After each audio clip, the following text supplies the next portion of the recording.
Hey Flash historian family, tonight we explore one of the oldest and strangest human habits ever created, love. Not poetry. Not romance novels. Not awkward eye contact across crowded rooms followed by years of wondering what could have been. Just the strange human habit of becoming attached to another person and somehow deciding that their existence matters more than simple survival. Before you get comfortable, take a moment to like the video and subscribe, but only if you genuinely enjoy these quiet journeys through history. And let me know in the comments where you're watching from and what time it is for you. It is always interesting to seeing people from different parts of the world settling in while we slowly investigate humanity's increasingly confusing decisions. Now dim the lights, maybe turn on a fan or AC for that soft background hum, get comfortable, and let us ease into tonight's journey together. For most of human history, love probably looked absolutely nothing like people imagine today. There were no dramatic declarations beneath moonlight, no carefully planned dates, and certainly no conversations beginning with someone saying they needed space. Early humans were not searching for soulmates. They were searching for water. They were searching for shelter. They were searching for something edible that would not immediately poison them. Life was difficult enough without voluntarily creating emotional complications. Nobody had time to stare thoughtfully into the distance wondering whether another person truly understood them. Most people were busy attempting to survive another winter. And yet humans did something unusual. Unlike many animals that met briefly and continued alone, people often remained together. They traveled together. They slept near the same fire. They shared food even when resources were limited. They protected each other during dangerous journeys. More importantly, they returned to familiar people again and again. At first this probably had nothing to do with romance. It was practical. Human life demanded cooperation because surviving alone was exhausting and occasionally impossible. But over time practical decisions slowly became emotional ones. Scientists believe part of this happened because humans accidentally created one of the least efficient childhood systems in nature. Human babies arrive remarkably unfinished. Many animals become mobile almost immediately. Human babies arrive with large expectations, limited coordination, and an impressive inability to contribute anything useful for several years. Raising children required enormous effort. One person struggled. Two people improved the odds. Small groups improved them even more. Over thousands of generations, people who stayed connected often survived more successfully than people who did not. Slowly something unusual happened inside the human brain. Familiar people started feeling important. Separation started feeling uncomfortable. Returning began to feel rewarding. Human beings did not consciously invent attachment any more than they invented hunger or sleep. Their brains simply began rewarding closeness because closeness increased survival. Somewhere deep in prehistory humans accidentally created missing people.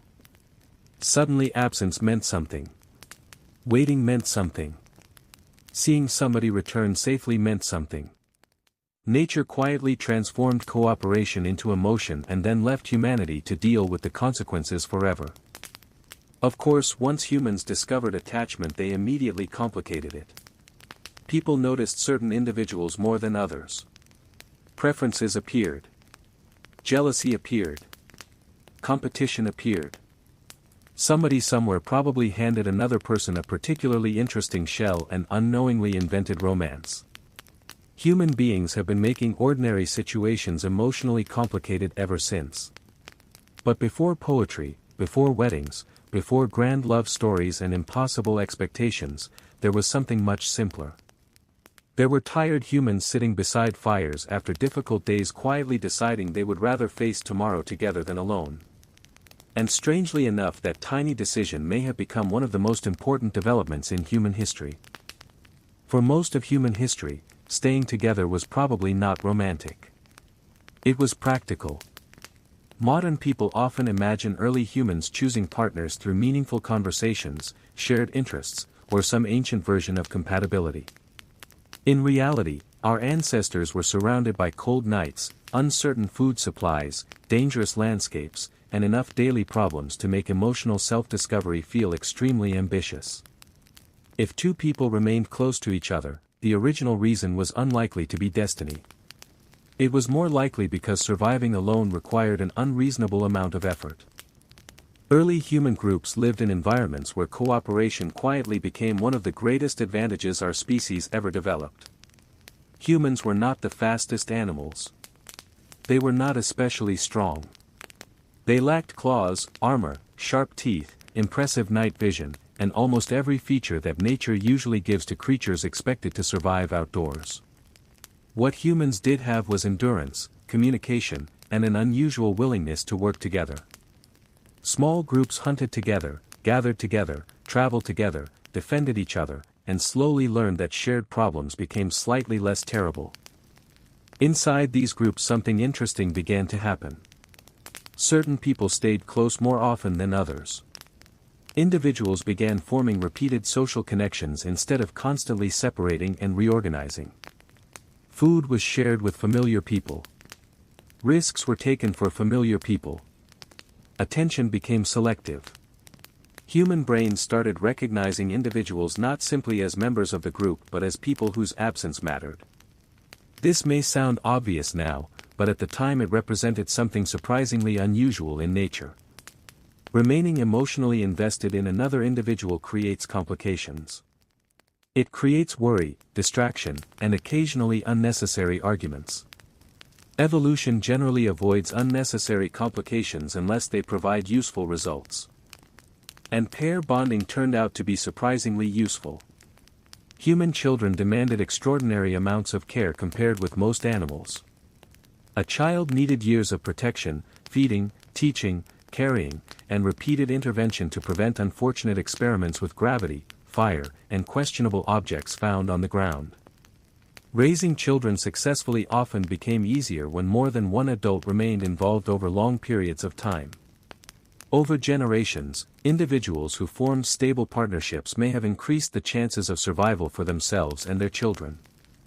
Scientists believe this process slowly became reinforced inside the human brain. Familiarity created comfort. Cooperation created trust. Physical closeness created emotional closeness. The brain began rewarding repeated social contact with feelings of security and attachment. This did not mean every early human relationship became lifelong devotion beneath prehistoric sunsets. Human behavior remained complicated then just as it remains complicated now. People separated. People formed new bonds. People disagreed. Somebody was almost certainly refusing to communicate properly even 50,000 years ago. But gradually something changed. Humans stopped seeing relationships only as temporary survival arrangements. Returning to the same person began feeling natural. Shared routines appeared. Small habits appeared. Familiar faces became emotionally important. People remembered each other. Waited for each other. Missed each other. Somewhere between hunting trips, difficult winters, and ordinary days beside ancient fires, pair bonding quietly emerged. Of course, early humans had no idea they were creating one of the most powerful systems in human history. They were not inventing romance. They were not creating anniversaries or complicated social expectations. They were simply staying together because it made life slightly easier. The emotional consequences arrived later. But once humans learned how to repeatedly choose the same people, the foundations of family, community, and eventually love itself had already begun to take shape. If falling in love feels irrational today, that is probably because in many ways it still is. Love distracts people. It changes priorities. It encourages risky decisions. It occasionally convinces otherwise intelligent individuals to travel unreasonable distances, tolerate questionable behavior, and interpret ordinary conversations as containing hidden meaning. From a purely practical perspective, building an emotional system that makes people think constantly about one particular person does not immediately sound like nature's most efficient design. And yet somehow evolution kept it. This creates an interesting question. If natural selection favors survival and efficiency, why allow something as unpredictable as love to exist at all? Why create emotions that encourage attachment, loyalty, longing, heartbreak, an entire evening spent staring at the ceiling replaying conversations that happened 3 days earlier? The answer appears to be that love may have never evolved to make people happy. It evolved because it quietly improved the chances of survival. For early humans, life was difficult in ways that modern people rarely experience. Food was uncertain. Weather changed quickly. Injuries happened often. Dangerous animals existed in uncomfortable quantities. Daily survival required energy, planning, and cooperation. Under those conditions, individuals who formed stable social connections often gained advantages over individuals who remained completely independent. Two people working together could gather more resources, share responsibilities, defend territory more effectively, and recover more easily during difficult periods. But one problem remained. Cooperation only works well if people continue cooperating even when circumstances become inconvenient. Sharing resources sounds reasonable during abundance. It becomes considerably more difficult when food is limited and everyone suddenly remembers they are technically competing for survival. Evolution needed a way to encourage humans not only to cooperate but to continue cooperating long enough for the relationship to matter. So the human brain developed something surprisingly effective. It attached emotional rewards to closeness. Spending time together began feeling good. Familiarity created comfort. Physical contact reduced stress. Helping others became emotionally satisfying. Human beings started experiencing attachment not as a duty but as something they naturally wanted. Instead of calculating survival benefits every day, people simply felt connected and behaved accordingly. Nature quietly transformed useful behavior into meaningful emotion and then allowed humans to believe they invented romance. Scientists believe chemicals inside the brain played an important role in this process. Systems associated with reward and bonding encouraged repeated social contact. Positive experiences reinforced relationships. Trust became emotionally valuable. Attachment became self-sustaining. Of course, early humans did not understand any of this. Nobody gathered around a fire announcing that increased neural reinforcement was strengthening pair stability. People simply noticed that certain individuals felt important and preferred staying near them. This system turned out to be extraordinarily successful. Long-term attachment improved child survival. Stable groups became more organized. Knowledge passed more easily between generations. Emotional connection encouraged cooperation beyond immediate necessity. Humans became capable of supporting each other through periods of illness, injury, scarcity, and uncertainty. Communities became stronger because relationships became stronger. Of course, evolution rarely gives advantages without introducing complications.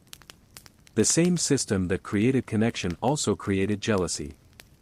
The same attachment that encouraged loyalty created heartbreak. Caring deeply about another person meant becoming vulnerable in ways that claws and fur never required. Once humans began valuing specific individuals, losing them started to hurt. Separation became stressful. Uncertainty became exhausting. Human beings gained emotional depth and immediately discovered that emotional depth can occasionally be extremely inconvenient. Still, the system worked well enough that it remained. Generation after generation, people continued forming attachments, raising children, building families, and creating increasingly complicated social lives around emotions that originally evolved for something much simpler. Long before love became poetry, it was survival. Long before romance became idealized, attachment was practical. And somewhere between cooperation and emotion, humans accidentally created one of the most powerful forces in their entire history. Because once staying together started feeling good instead of merely useful, people stopped forming relationships only to survive. They started choosing each other for reasons that were becoming increasingly difficult to explain. Once humans became attached to each other for longer periods of time, something unexpected happened almost immediately. People started noticing differences. Some individuals seemed more desirable than others. Some attracted more attention. Some formed stronger relationships. Some appeared to have unusual success despite contributing roughly the same amount of firewood as everyone else. And because humans have always possessed an extraordinary talent for turning simple situations into complicated social systems, attachment slowly became competition. For early humans, choosing a partner was never entirely random. Modern ideas of attraction often focus on personal chemistry, but long before poetry and impossible standards existed, people were making decisions based on survival. A reliable hunting partner mattered. Someone who shared food mattered. Someone who stayed calm under pressure mattered. Physical health mattered. Cooperation mattered. Humans began paying attention to qualities that suggested stability, usefulness, and long-term survival. Attraction slowly became connected to reputation. This did not mean early humans gathered together for elaborate ceremonies where judges scored social performance and awarded relationship opportunities to the highest-ranked competitor. Competition was usually quieter than that. People observed each other. They noticed who solved problems, who contributed, who shared resources, who remained dependable during difficult seasons. Human beings are extremely social creatures and became remarkably skilled at reading status long before anyone invented titles, crowns, or unnecessary business meetings. Over time, social standing became increasingly important. Individuals who were respected often gained advantages beyond simple survival. They received more cooperation, more trust, more support. Relationships themselves started becoming signals. Staying connected to capable people improved security and opportunities. Humans slowly discovered that social value could influence attraction, and attraction could influence social value in return. This turned relationships into something much larger than emotion alone. Appearance probably became part of this process surprisingly early. Not beauty in the modern commercial sense, but visible signs of health, energy, and competence. People decorated themselves. They wore unusual objects. Painted their bodies. Styled hair. Collected shells, feathers, beads, and small possessions that quietly announced they were doing reasonably well despite existing in conditions that were generally unpleasant. Somewhere in prehistory somebody almost certainly looked at another person and thought they seemed unusually impressive simply because they owned a particularly attractive rock. As communities became more stable, social competition became more complicated. Relationships were no longer only about surviving the next season. Reputation started lasting longer. Families formed. Alliances formed. Choices carried consequences. Attraction became connected not only to individual qualities but also to social position inside the group. Humans became increasingly aware of how they appeared to others and increasingly willing to improve those appearances. Of course, this introduced entirely new problems. Once status enters human behavior, comparison follows almost immediately. People began wondering whether they were respected enough, attractive enough, successful enough, useful enough. Humans developed the remarkable ability to become anxious about things that previous generations had never even considered. Nature had originally created attachment to improve survival, and humans immediately expanded the system into reputation, competition, and emotional complexity. And yet, despite all the comparison and social signaling, something deeper remained underneath all of it. People still wanted familiarity, trust, comfort. Status could attract attention, but connection kept people together. A respected person might appear impressive, but survival still depended on relationships that lasted beyond appearances. Humans could compete for attention, but eventually they still had to sit beside the same fires and live ordinary lives together. Because once love became connected to status, humans began creating increasingly elaborate ways to express who they were. And before long, those expressions would evolve into something entirely new. For a very long time, human relationships were probably built on necessity more than emotion. Staying together increased the chances of surviving difficult seasons. Sharing responsibilities reduced effort. Raising children became more manageable. Cooperation made life slightly less exhausting. Early partnerships were not necessarily created because two people looked into each other's eyes and immediately understood the meaning of existence. More often they stayed together because winter was approaching and carrying firewood alone was objectively unpleasant.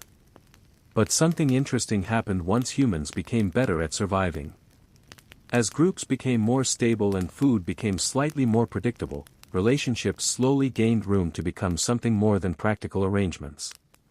People were no longer forced to spend every waking moment solving immediate survival problems. Communities became larger. Daily routines became more structured. Human beings gained something unusual that earlier generations rarely possessed in abundance: time. And once people had time, emotions became more noticeable. When survival dominates life, feelings often stay in the background. But when basic needs become more reliable, people begin paying attention to different things. Familiarity started feeling meaningful. Enjoying someone's company became important. People preferred certain individuals even when survival no longer demanded it. Relationships slowly shifted from necessity toward preference. This did not happen all at once. Nobody announced the official invention of romance and immediately opened flower shops. The transition was gradual and almost invisible. People continued choosing partners for practical reasons, but emotional connection became increasingly valuable. Trust mattered. Shared experiences mattered. Affection mattered. Humans slowly discovered they wanted more than cooperation. They wanted companionship. Over time, rituals began appearing around relationships. Small gestures became symbols. Gifts carried meaning. Time spent together became important beyond practical outcomes. Communities created expectations and traditions around partnership. What had once been simple cooperation slowly transformed into something with rules, customs, promises, and increasingly complicated emotions. Marriage in many early societies often reflected this transition. Originally, marriages frequently functioned as economic agreements, family alliances, or practical arrangements designed to improve stability. Love was not always expected to appear first. In many places, people assumed affection might develop later. The modern idea that people should find one perfect person, experience immediate emotional certainty, and maintain endless excitement would probably have confused most ancient communities considerably. And yet emotion kept expanding its role. People wrote stories about attachment. They created songs. They created symbols of devotion. They created ceremonies celebrating connection.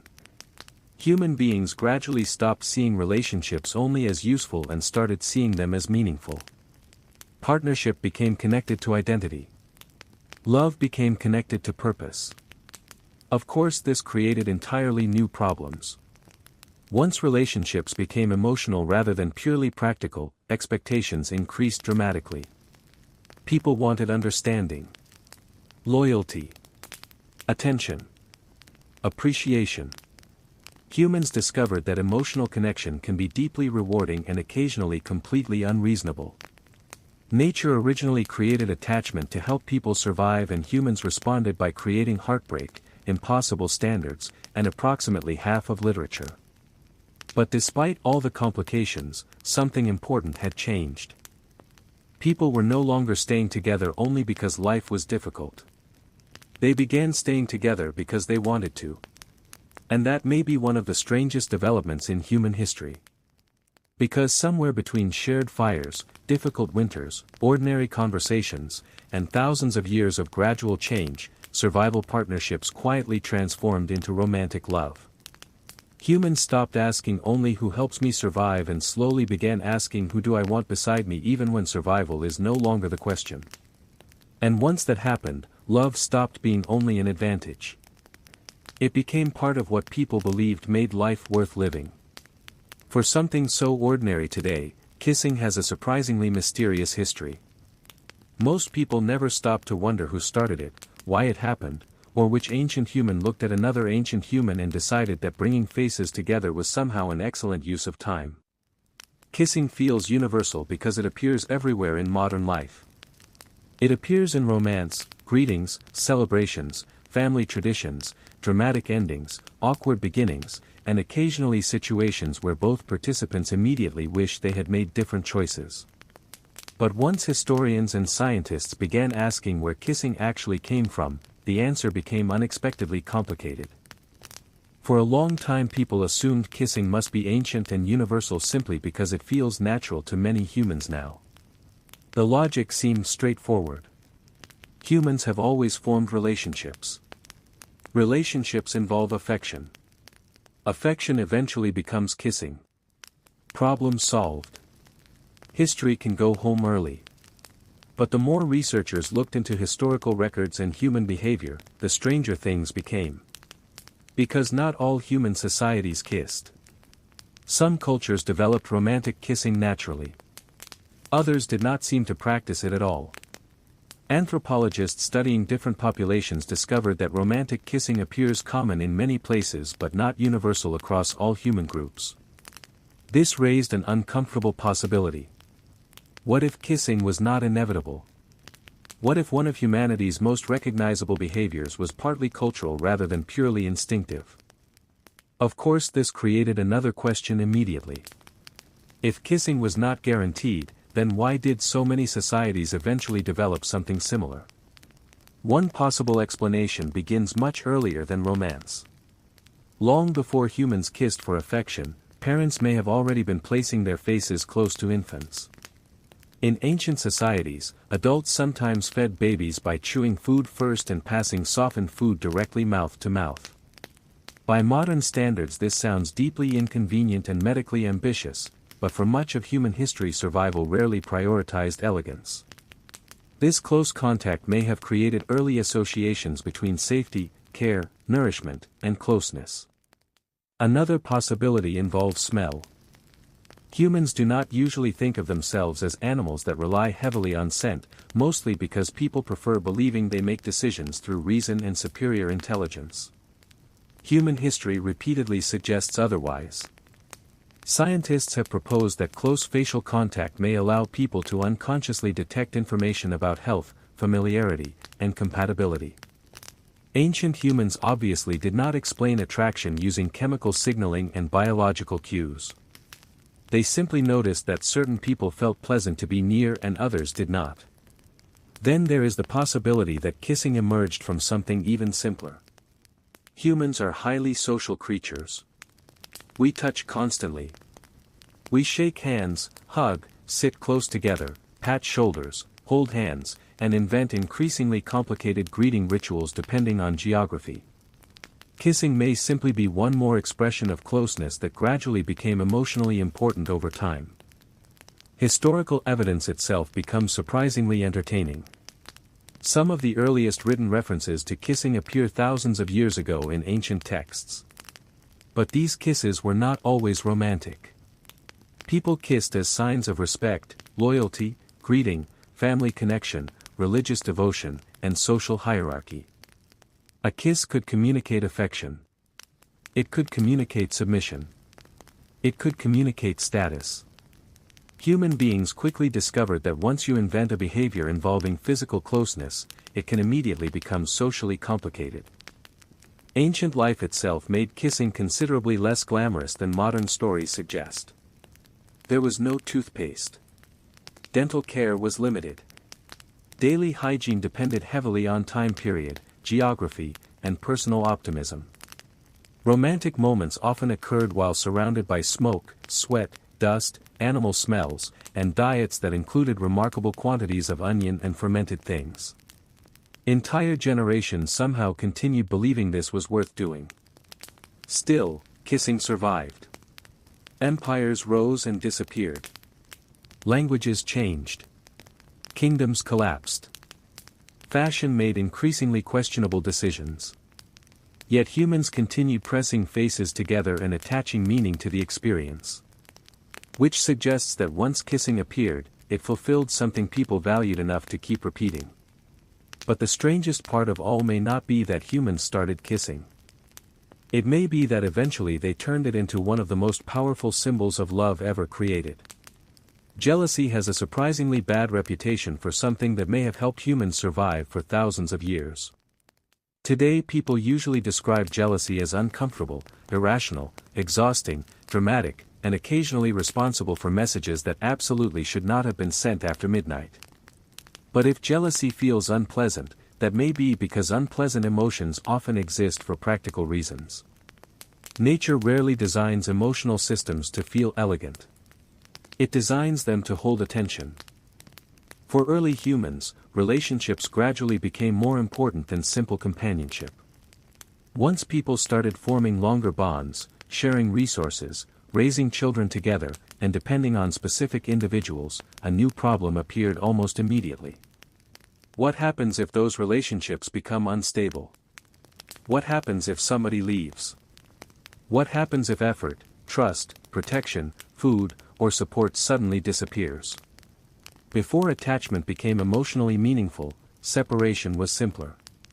People moved. Life continued. But once human brains began rewarding connection, losing important relationships became costly. Emotional investment created advantages but also created risks. Nature had solved one problem and accidentally created another. This is where jealousy may have quietly appeared. At its most basic level, jealousy seems to function like an alarm system. Not necessarily an accurate alarm system. Not necessarily a reasonable alarm system. But an alarm system nonetheless. Human brains became sensitive to signs that important relationships might weaken, disappear, or shift elsewhere. Attention changed. Behavior changed. Familiar routines changed. Suddenly people noticed things. Of course, early humans were not analyzing relationship dynamics with impressive emotional vocabulary. Nobody sat beside a prehistoric fire saying they felt insecure about changing social investment patterns. They simply felt uncomfortable. They noticed distance. They became protective. They competed more. They paid attention. This may have created survival advantages. Human children required enormous investment. Food required effort. Cooperation required trust. Individuals who protected important relationships may sometimes have improved their chances of keeping stable partnerships and maintaining support systems. Emotional discomfort encouraged action before relationships completely disappeared. Unfortunately, nature rarely builds emotions with moderation. Instead of creating a gentle internal reminder saying perhaps something has changed and deserves attention, evolution appears to have created a system capable of turning ordinary uncertainty into several hours of unnecessary overthinking. Humans became remarkably skilled at noticing patterns whether those patterns existed or not. Someone talks to another person. Someone laughs slightly longer than expected. Someone appears distracted. Immediately the ancient survival machinery wakes up and starts producing theories. This system probably made more sense in small prehistoric groups where social changes carried immediate consequences. In those environments, losing trust, support, or connection could genuinely affect survival. Modern life, however, introduced entirely new complications. Human brains kept ancient emotional systems and then placed them inside worlds containing social media, delayed replies, public attention, and situations no prehistoric human was ever designed to process. Imagine explaining modern jealousy to an early hunter-gatherer. You are upset because somebody viewed somebody else's image and did not respond quickly enough. They would probably stare quietly and return to sharpening tools. Still, jealousy remained because underneath all the modern complexity the original mechanism never disappeared. People value relationships. People fear losing connection. People become sensitive to changes. The same emotional system that creates closeness also creates concern when closeness feels uncertain. Of course, jealousy itself is not proof of love. Human history repeatedly demonstrates that emotions become useful only when balanced properly. Too little concern and relationships become fragile. Too much concern and relationships become exhausting. Humans have spent thousands of years trying to find a comfortable middle point and mostly succeeding only occasionally. But jealousy does reveal something interesting. It suggests that human attachment became important enough for the brain to defend. And once humans started protecting relationships emotionally instead of merely maintaining them practically, love became something even more complicated than survival ever intended. Ancient flirting was probably much less elegant than modern people imagine. History tends to present romance as a sequence of meaningful glances, poetic language, and carefully choreographed moments beneath golden sunsets. In reality, for most of human existence, flirting usually happened while people were tired, occupied, slightly uncomfortable, and surrounded by practical problems.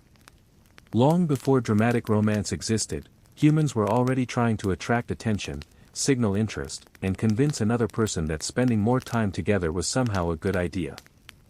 Early humans obviously did not call it flirting.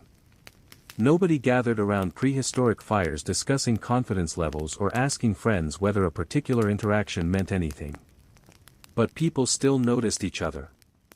They paid attention to who stayed nearby, who offered help, who shared food more often than necessary, and who seemed unusually interested in joining activities they previously ignored. Attraction existed long before language became sophisticated enough to describe it. One of the oldest flirting techniques may have been generosity. Sharing resources in ancient societies often carried meaning beyond simple kindness. Food was valuable. Time was valuable. Effort was valuable. Offering any of these repeatedly to one particular person quietly communicated interest. A hunter returning with extra food.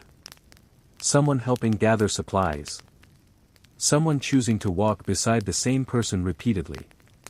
Ancient romance was occasionally less about emotional speeches and more about saying "I found edible roots and thought of you."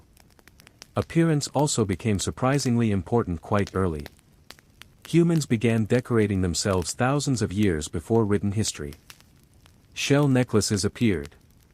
Decorative beads appeared. Body paint appeared.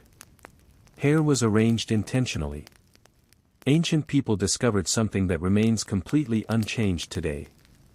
If humans have access to decorative objects, eventually somebody will attempt to become more attractive using them. Of course, standards of attractiveness varied enormously. Modern people sometimes imagine ancient beauty ideals looked exactly like present trends with slightly more fur clothing. Reality was far stranger. In different places and periods people valued different features, different styles, different symbols of status, and different forms of presentation. But the underlying idea remained consistent. Humans wanted to be noticed. Body language probably played an enormous role. Spending time nearby mattered. Facing someone during conversation mattered. Smiling mattered. Returning attention mattered. Since early communication relied heavily on observation, small repeated actions became meaningful. Ancient humans likely became experts at interpreting behavior because social groups remained relatively small and relationships were difficult to ignore. As societies became more organized, flirting became increasingly structured. Ancient communities developed customs around courtship. Gifts became symbolic.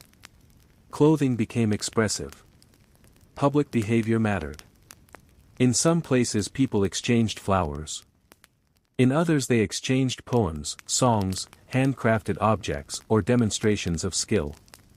Human beings repeatedly discovered that direct communication feels risky and immediately invented more complicated alternatives.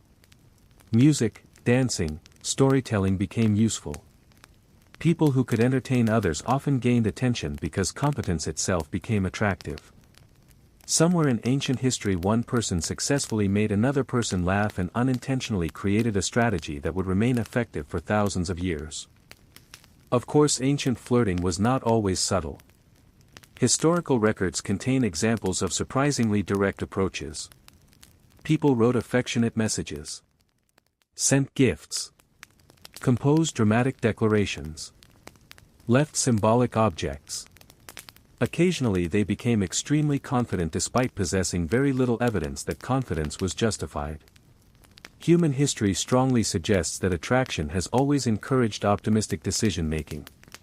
At the same time, ancient flirting operated inside stricter social expectations than many people experience today. Family influence mattered. Community opinion mattered. Reputation mattered. Relationships often involved larger social consequences. Attraction was personal but rarely completely private. Still, despite all the changing customs, one thing remained strangely familiar. People tried to impress each other, tried to seem interesting, hoped attention meant something, noticed small signals and interpreted them with complete confidence despite limited information. Thousands of years passed and humans built cities, kingdoms, philosophies, and increasingly complicated social rules, yet somehow the basic experience remained recognizable. Someone notices someone, tries slightly harder than usual, overthinks ordinary interactions. For something people say so casually today, the phrase "I love you" is surprisingly recent. Not the feeling itself. Humans had been forming attachments, missing people, protecting people, and making emotionally questionable decisions for thousands of years before anyone arranged those exact words together. Love existed long before language became organized enough to describe it clearly. Which means for most of human history people almost certainly felt love without ever saying anything that sounded remotely like modern romance. Early humans probably did not wake up one morning, look thoughtfully across a campfire, and announce deep emotional commitment in complete sentences. Language itself developed gradually and remained focused on practical needs for enormous stretches of time. Food mattered. Danger mattered. Movement mattered. Human communication was built first for survival rather than emotional reflection. That does not mean early people lacked affection. They simply expressed it differently. Showing up, sharing food, staying close, returning mattered. Ancient love was often demonstrated rather than declared. Imagine living 50,000 years ago. You spend the day gathering food, avoiding injuries, carrying supplies, and attempting not to annoy people who know where the dangerous animals live. At the end of all that, instead of delivering a heartfelt speech, you quietly save somebody the warmer place beside the fire. Historically speaking, that may have communicated more than words. As human societies became more stable, language slowly expanded beyond immediate survival. Stories appeared. Traditions appeared. Poetry appeared. People started describing emotions rather than simply experiencing them. Once humans gained the ability to talk about feelings, they immediately became ambitious. Some of the earliest written evidence of love appears in ancient texts thousands of years old. These expressions did not always sound modern. Ancient writing often blended affection with loyalty, devotion, admiration, longing, family obligation, social expectation, and occasionally impressive levels of dramatic intensity. Humans discovered emotional language and immediately started using entirely too much of it. Ancient love poetry can feel surprisingly familiar and unexpectedly exhausting. People worried about being remembered, about distance, described sleepless nights, became convinced nobody in history had ever felt emotions as strongly as they currently did. History quietly suggests otherwise. As civilizations developed, expressions of love became more symbolic. Different cultures created their own phrases and customs. Some emphasized devotion. Some emphasized respect. Some emphasized loyalty more than emotion. In many societies, saying love directly remained uncommon because actions carried greater meaning than words. A person might work for years, provide support, protect family, and never once verbally announce affection. Of course, humans eventually became more interested in saying emotions aloud.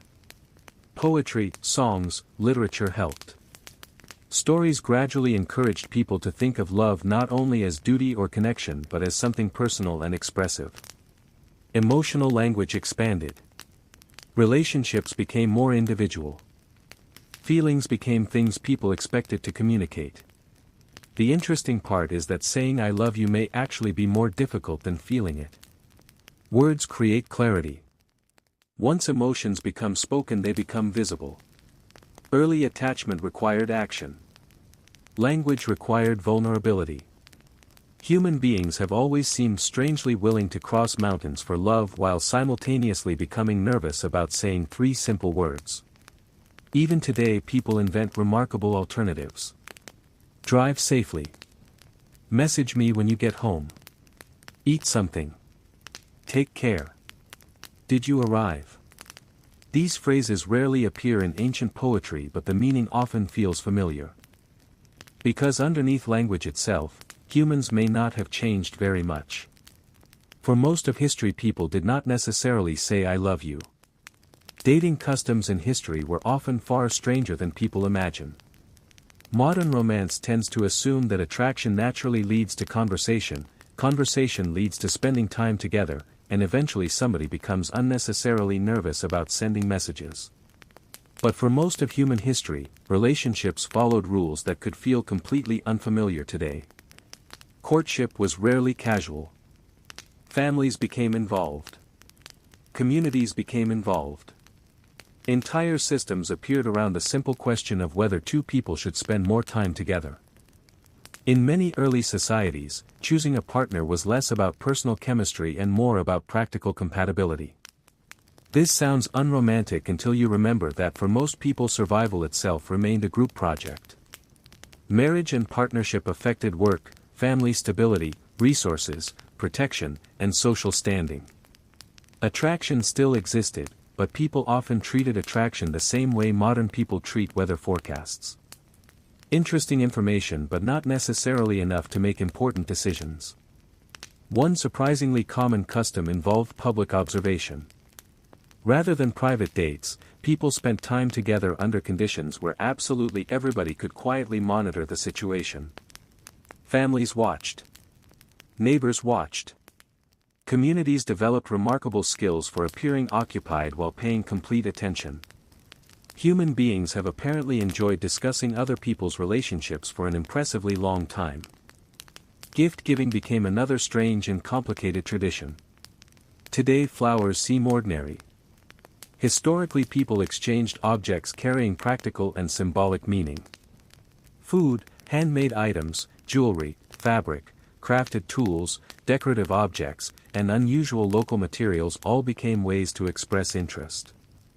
Somewhere in history someone probably received an extremely impressive basket and spent the evening wondering what exactly that meant. In certain places, courtship involved demonstrating ability rather than expressing emotion. A person might prove skill through work, physical endurance, hunting, dancing, music, storytelling, or practical knowledge. Attraction became connected to visible competence. Romantic success occasionally depended less on conversation and more on proving you could successfully carry heavy things without becoming dramatically exhausted. Some customs became unexpectedly indirect. In different historical periods people developed elaborate systems for signaling interest without speaking openly. Fans moved in coded ways. Clothing choices carried messages. Gifts contained hidden meaning. Poems implied feelings indirectly. Humans repeatedly invented increasingly complicated communication systems apparently to avoid simply saying what they meant. Waiting itself sometimes became part of courtship. Relationships could unfold slowly over months or years while expectations, family approval, timing, and practical concerns aligned. Modern people occasionally become impatient waiting several hours for responses. Historical courtship sometimes involved enough waiting to qualify as a long-term lifestyle. One especially strange historical pattern involved supervised interaction. 2 people might spend time together while relatives remained nearby making sure nothing inappropriate occurred. Entire conversations happened with several adults quietly existing in the background pretending not to listen while listening extremely carefully. Romance has always been surprisingly collaborative. Appearance created its own traditions. People wore special clothing. Decorated themselves more carefully. Used perfumes, colors, hairstyles, accessories, and symbolic objects to communicate interest. Humans have always enjoyed pretending attraction is effortless immediately after spending considerable effort trying to appear effortless. Of course, not every custom was successful. History contains countless examples of awkward traditions, failed gestures, misunderstood signals, and emotional confusion. Ancient people were not magically better at relationships. They simply had different rules and occasionally more decorative clothing. The strange thing is that despite all the customs, rituals, and social expectations, the basic experience remained recognizable. Thousands of years passed, customs changed, and entire civilizations disappeared, but humans continued doing the same thing in endlessly different ways. Trying to turn attention into connection and hoping the other person noticed too. Roman courtship probably felt much less dramatic and much more organized than modern people imagine. Today people often picture ancient Rome as endless marble buildings filled with attractive people exchanging meaningful looks across candlelight before confessing feelings in beautifully structured sentences.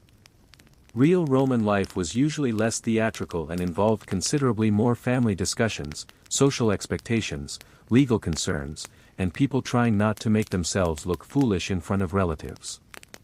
Romans absolutely experienced attraction, affection, admiration, jealousy, and all the emotional confusion that humans continue creating today, but relationships existed inside a world where practical decisions and public reputation mattered almost as much as private feeling.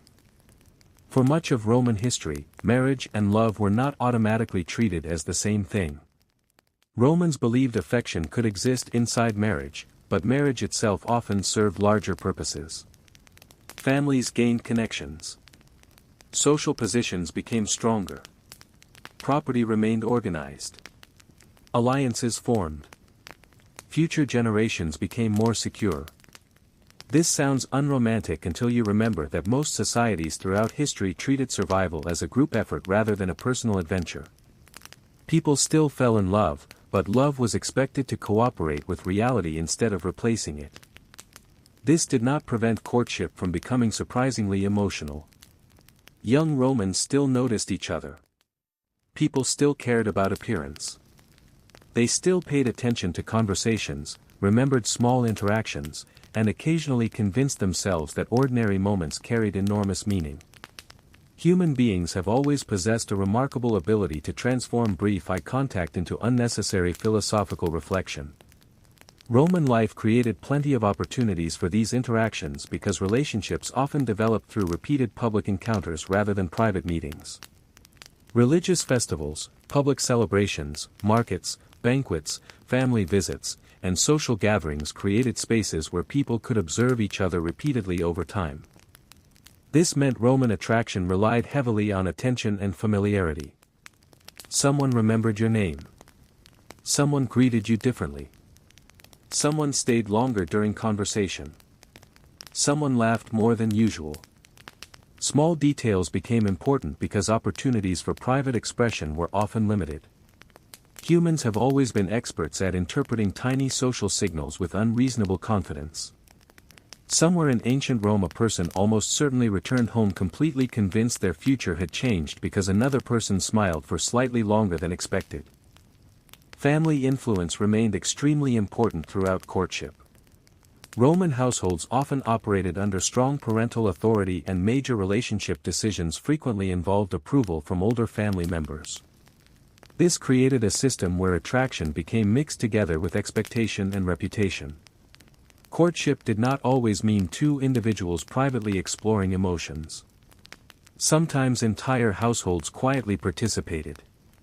Modern people occasionally complain that relationships become complicated when friends give opinions. Roman relationships occasionally involved enough family involvement to resemble a small political negotiation. Of course, emotions continued existing anyway because human beings have never shown much enthusiasm for restricting attraction to convenient situations. Roman writers left behind poems, letters, and observations that reveal surprisingly familiar experiences. People described longing. They described waiting. They described admiration and disappointment. They became jealous. They worried about attention. They wondered whether feelings were returned. Reading ancient Roman romantic writing today occasionally creates the uncomfortable realization that human beings have apparently been emotionally overthinking things for thousands of years. Appearance also played a larger role than many people expect. Romans paid attention to presentation. Clothing mattered. Grooming mattered. Hairstyles mattered. Fragrance mattered. People selected accessories carefully and tried to appear attractive according to the expectations of their time.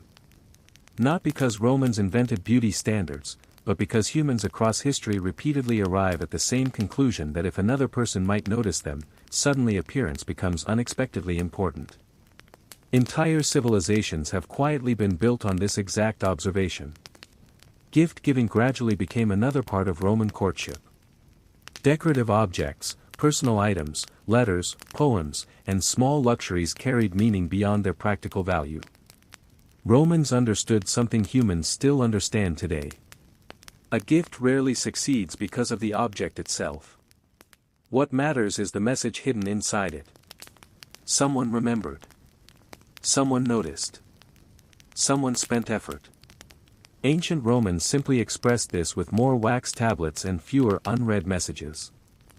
Still, underneath all the customs, expectations, and social rules, Roman courtship remained surprisingly familiar. People wanted to feel chosen. They wanted attention that felt different from ordinary attention. They wanted reassurance that somebody saw them as more than another face passing through daily life. And despite all the structure surrounding Roman relationships, attraction remained difficult to control completely because once emotions appeared, even Rome discovered that human beings rarely behave according to the plan.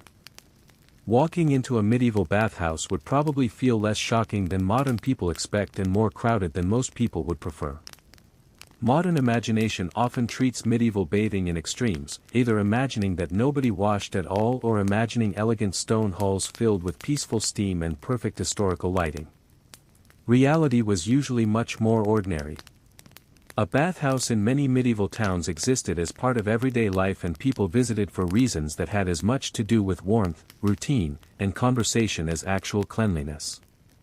After spending long hours working outdoors, moving through muddy streets, carrying supplies, cooking over smoke, and existing inside clothing that had absolutely no interest in being lightweight, warm water represented something surprisingly valuable. Arriving at the building, the first thing you would probably notice would not be luxury but activity. People entered and left throughout the day. Workers finished their tasks and came to wash. Travelers stopped during journeys.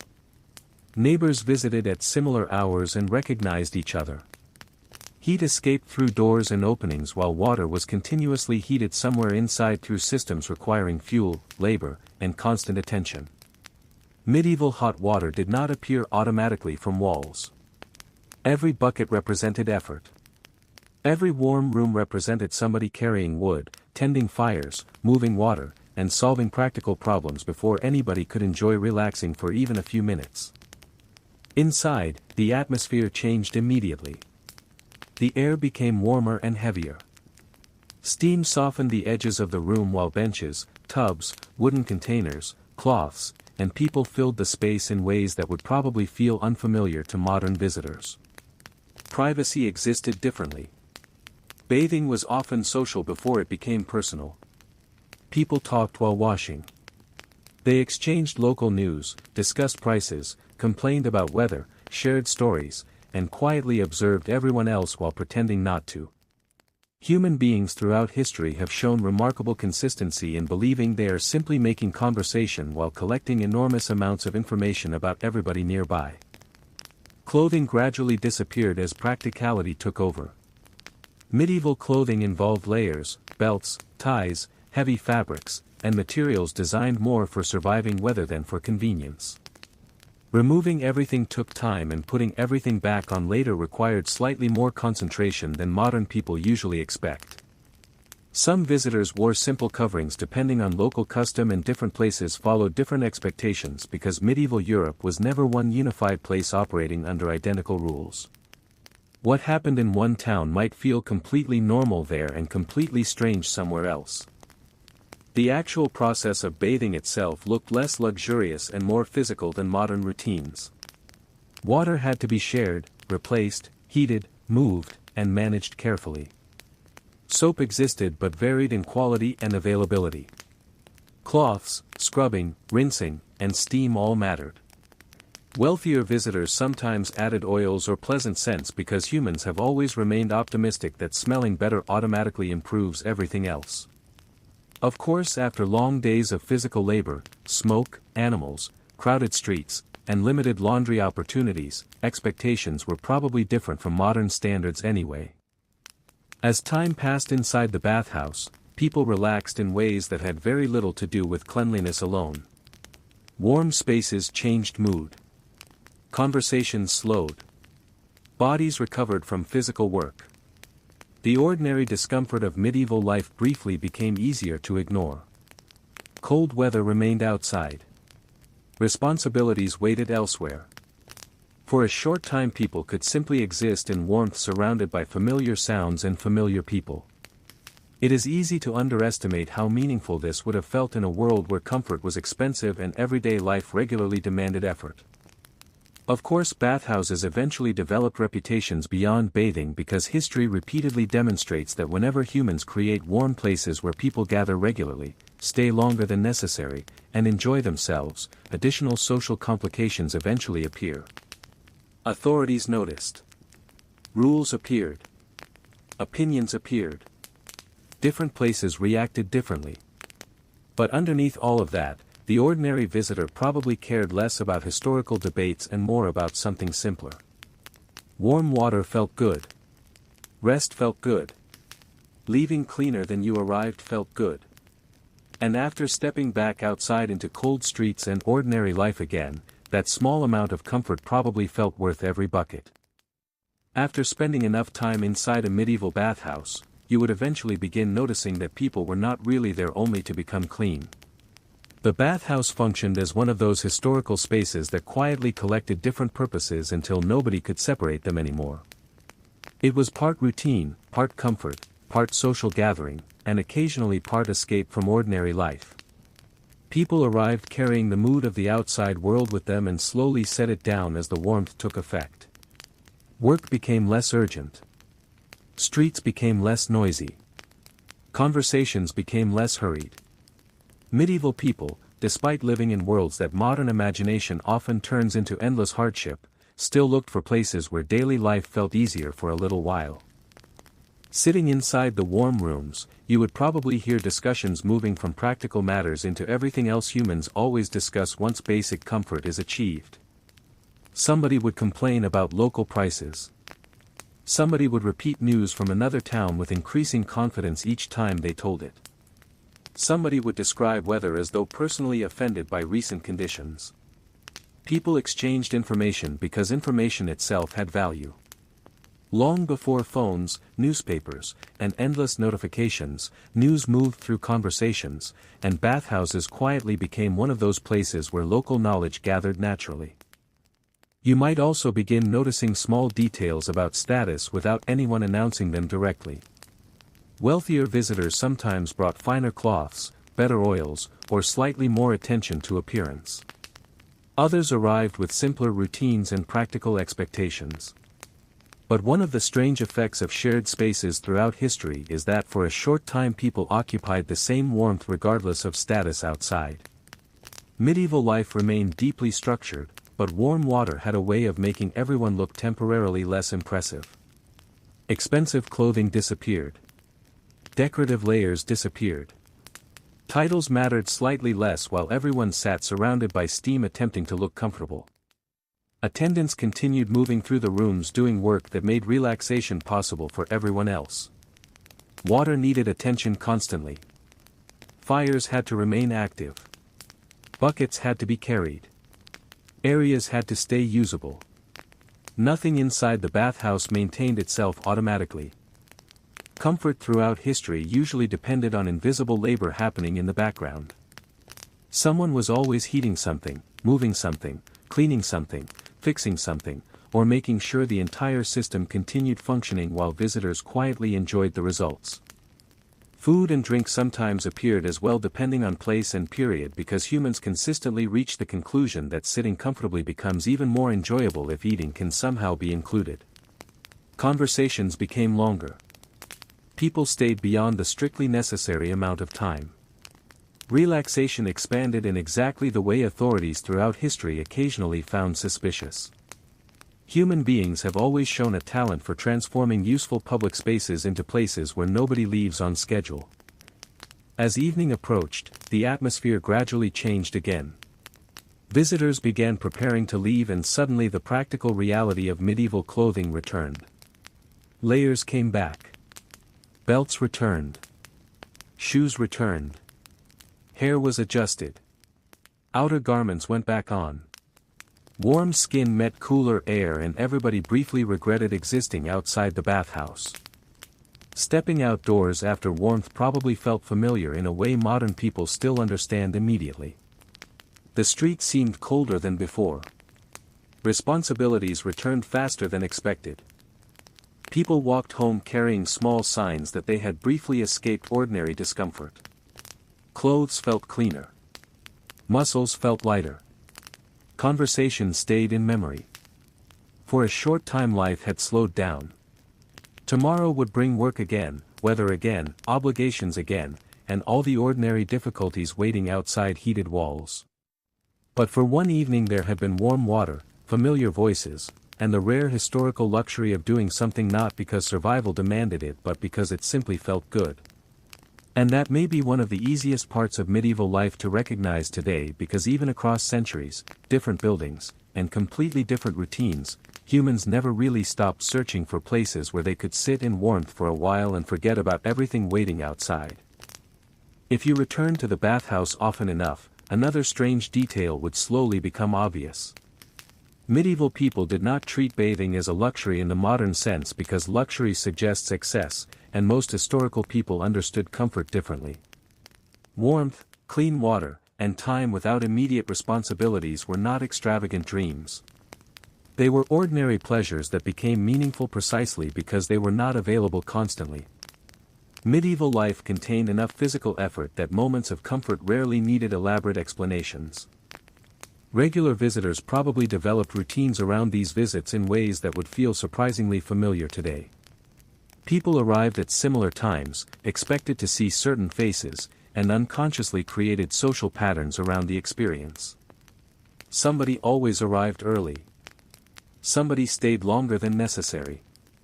Somebody had opinions about the proper way to do things despite possessing absolutely no authority to enforce those opinions.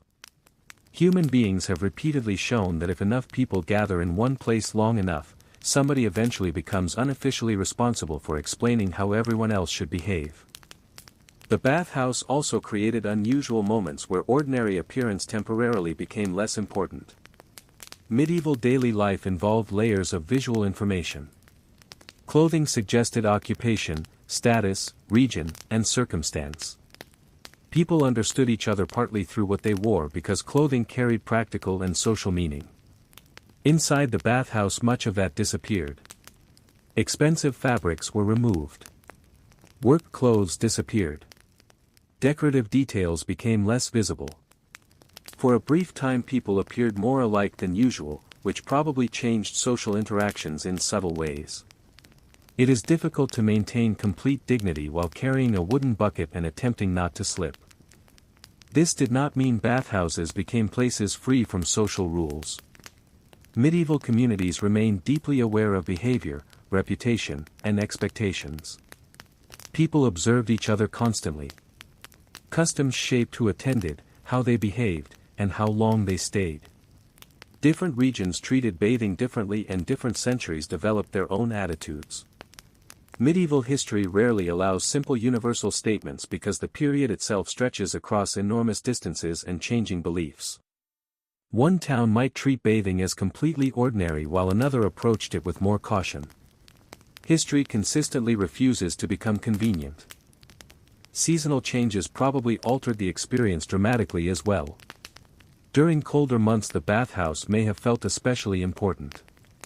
After walking through cold air, wet roads, and difficult weather, stepping into warmth would have transformed the entire mood of the day. Heat reached places ordinary fires could not. Muscles relaxed. Fingers stopped feeling permanently attached to cold weather. Medieval winters demanded patience and layered clothing, which meant heated spaces became emotionally valuable in ways modern central heating quietly prevents people from appreciating. As evening settled further and visitors gradually left, the building itself changed character again. Steam thinned. Conversations faded. Attendants finished final tasks. Water cooled. Fires became smaller. The same place that felt busy and alive hours earlier slowly returned to something quieter and more practical. Medieval spaces often shifted identities throughout the day because buildings worked harder than modern ones. A single place could become a meeting point, a washing space, a place for conversation, and then quietly return to silence by night.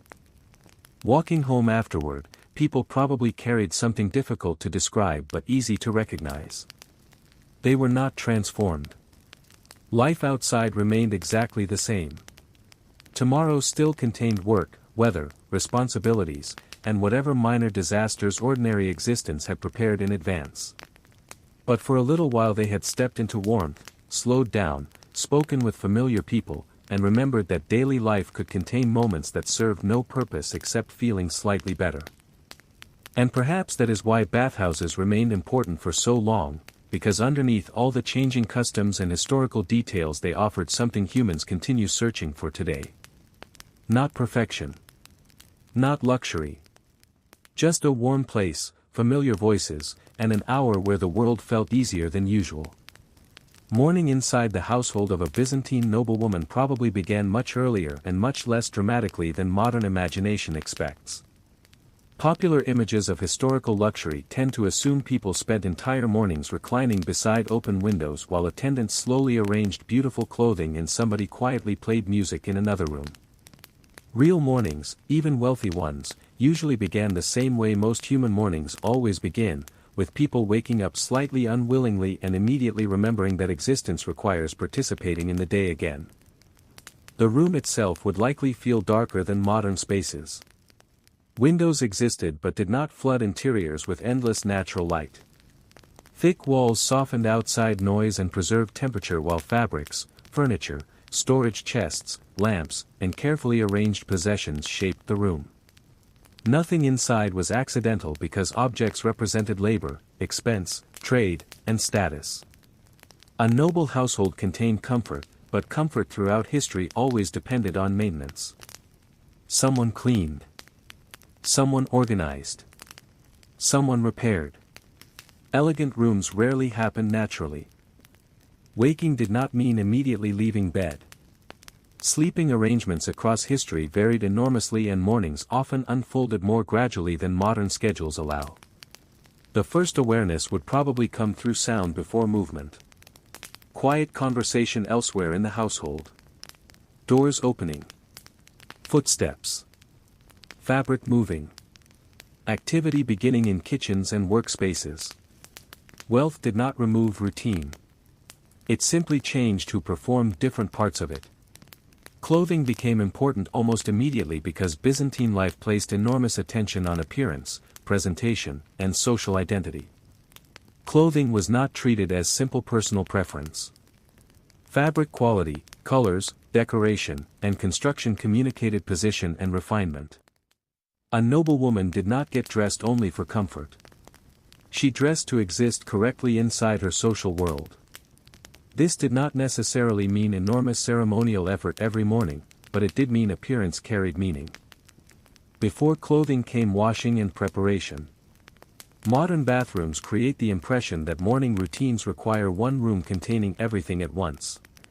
Historical routines moved differently. Water was brought. Cloths were used. Washing happened in stages depending on season, circumstance, and household resources. Cleanliness existed, although not always according to modern expectations. Fragrant oils, simple rinsing, grooming, and careful preparation helped create the feeling of beginning the day properly. Hair demanded attention too because hair throughout history repeatedly refused to become convenient. Byzantine styles varied across periods and circumstances, but maintaining appearance required time, practice, and assistance depending on complexity. Hair was arranged, adjusted, secured, and occasionally encouraged to behave through methods that modern people would probably describe as patient negotiation. Decorative elements might appear depending on status, occasion, and preference because humans consistently discover that ordinary appearance becomes unexpectedly important whenever other humans might see it. The process of dressing itself unfolded gradually. Layers appeared one after another rather than all at once. Undergarments first, then additional clothing, fabrics settling into place, details adjusted carefully. Wealth changed materials more than basic human experience. Comfortable clothing remained appreciated. Weather remained inconvenient. Fabric occasionally refused cooperation. Across history, people repeatedly discovered that getting dressed becomes dramatically less elegant the moment something does not fit exactly as expected. Jewelry and accessories transformed clothing from practical to social. Small details mattered because details communicated refinement. Rings, decorative elements, embroidered edges, carefully selected colors, and subtle displays of status became part of daily presentation. None of this necessarily happened with modern urgency. Historical mornings often moved differently because life itself moved differently. There were fewer interruptions but more physical processes. By now the household outside the room would already be active. Servants moved through routines. Food preparation continued. Messages arrived.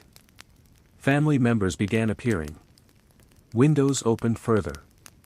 Light changed. The quiet private feeling of waking slowly gave way to the awareness that the day had officially begun and participation was no longer optional. And somewhere between washing, arranging clothing, adjusting details, and stepping into the movement of the household, the noblewoman completed something that would feel unexpectedly familiar to modern people. Not transformation. Not performance. Simply the ordinary historical ritual of preparing yourself to be seen by the world and hoping the world behaves reasonably in return. Once the morning preparation was finished and the private quiet of waking had disappeared, the household began revealing itself in full. A Byzantine noblewoman did not exist separately from the household around her because daily life at that level depended on constant movement happening in every direction at once. Rooms became active. Doors opened more frequently.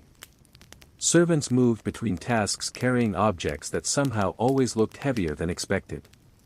Conversations began forming and dissolving in different corners while messages, requests, schedules, and small practical decisions quietly assembled themselves into the structure of the day. Breakfast itself would probably feel familiar in purpose and completely unfamiliar in detail. Modern people often imagine historical meals as either enormous feasts or desperate survival food with very little in between. Reality was usually quieter. Morning meals tended to reflect practicality rather than celebration. Bread appeared often because bread appeared almost everywhere. Fruits, cheese, olives, simple preparations, and depending on wealth and season, additional foods created routines people barely thought about because ordinary habits rarely become memorable while living them. Nobody wakes up expecting historians to become interested in breakfast centuries later. Meals also created social moments. Eating was rarely just about eating. Information appeared at the table. Family matters appeared. Household concerns appeared. Plans for the day quietly became visible through conversation. Even in wealthy households, mornings contained organization hidden beneath ordinary interaction. Someone needed instructions. Someone needed approval. Someone needed answers. Wealth reduced some physical labor but increased management. Comfortable lives still required enormous amounts of invisible coordination. By now appearance continued mattering because the morning routine was not simply preparation for personal satisfaction. People expected to be seen. Visitors might appear. Relatives might arrive. Religious obligations existed. Household responsibilities continued.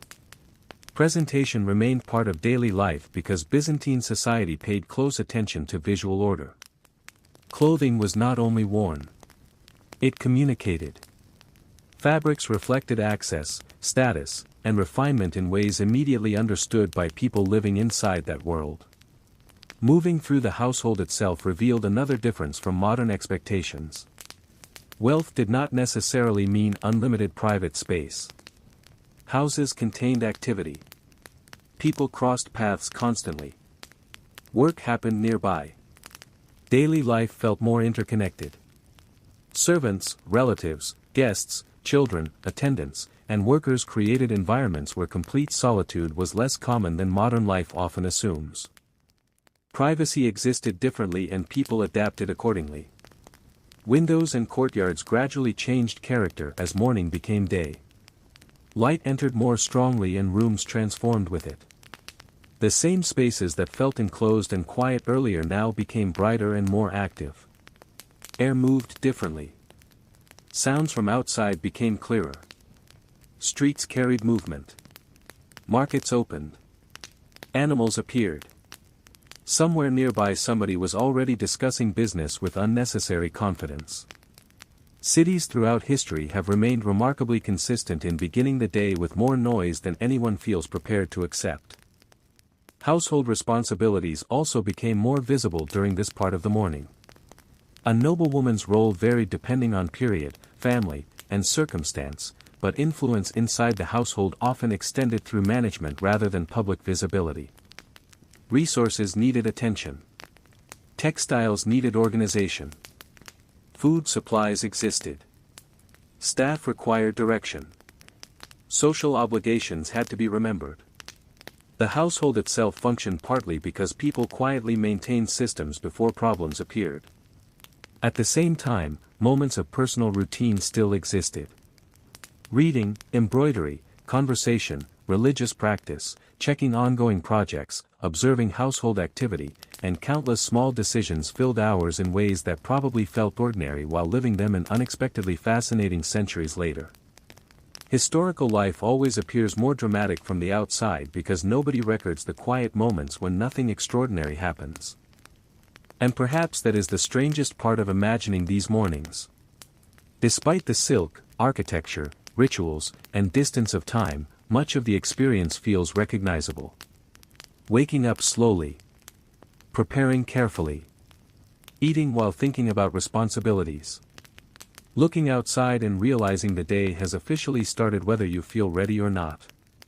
Across centuries and empires, mornings remain surprisingly loyal to their original purpose of gently reminding people that life is beginning again and participation is expected. By late morning the household settled into a different rhythm, one that felt less ceremonial than waking and less structured than preparation. The first movements of the day had already happened. Clothing had been arranged, meals finished, instructions passed through the household, and the feeling of beginning had quietly disappeared. Now came the long middle section of the morning where daily life actually happened, and this part would probably feel far more familiar to a modern visitor than expected. Historical people spent surprisingly little time doing obviously historical things. Most of the day was occupied by ordinary routines that only become interesting once enough centuries pass.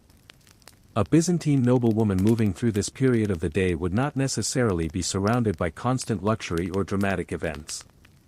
Wealth changed conditions but did not remove repetition. Household life created cycles of attention. Something needed checking. Something needed organizing. Someone needed answers. Messages arrived. Visitors appeared. Decisions moved quietly through rooms without looking important even though together they kept the entire household functioning. Large households were systems disguised as buildings. Textiles occupied more space in daily life than modern people often imagine.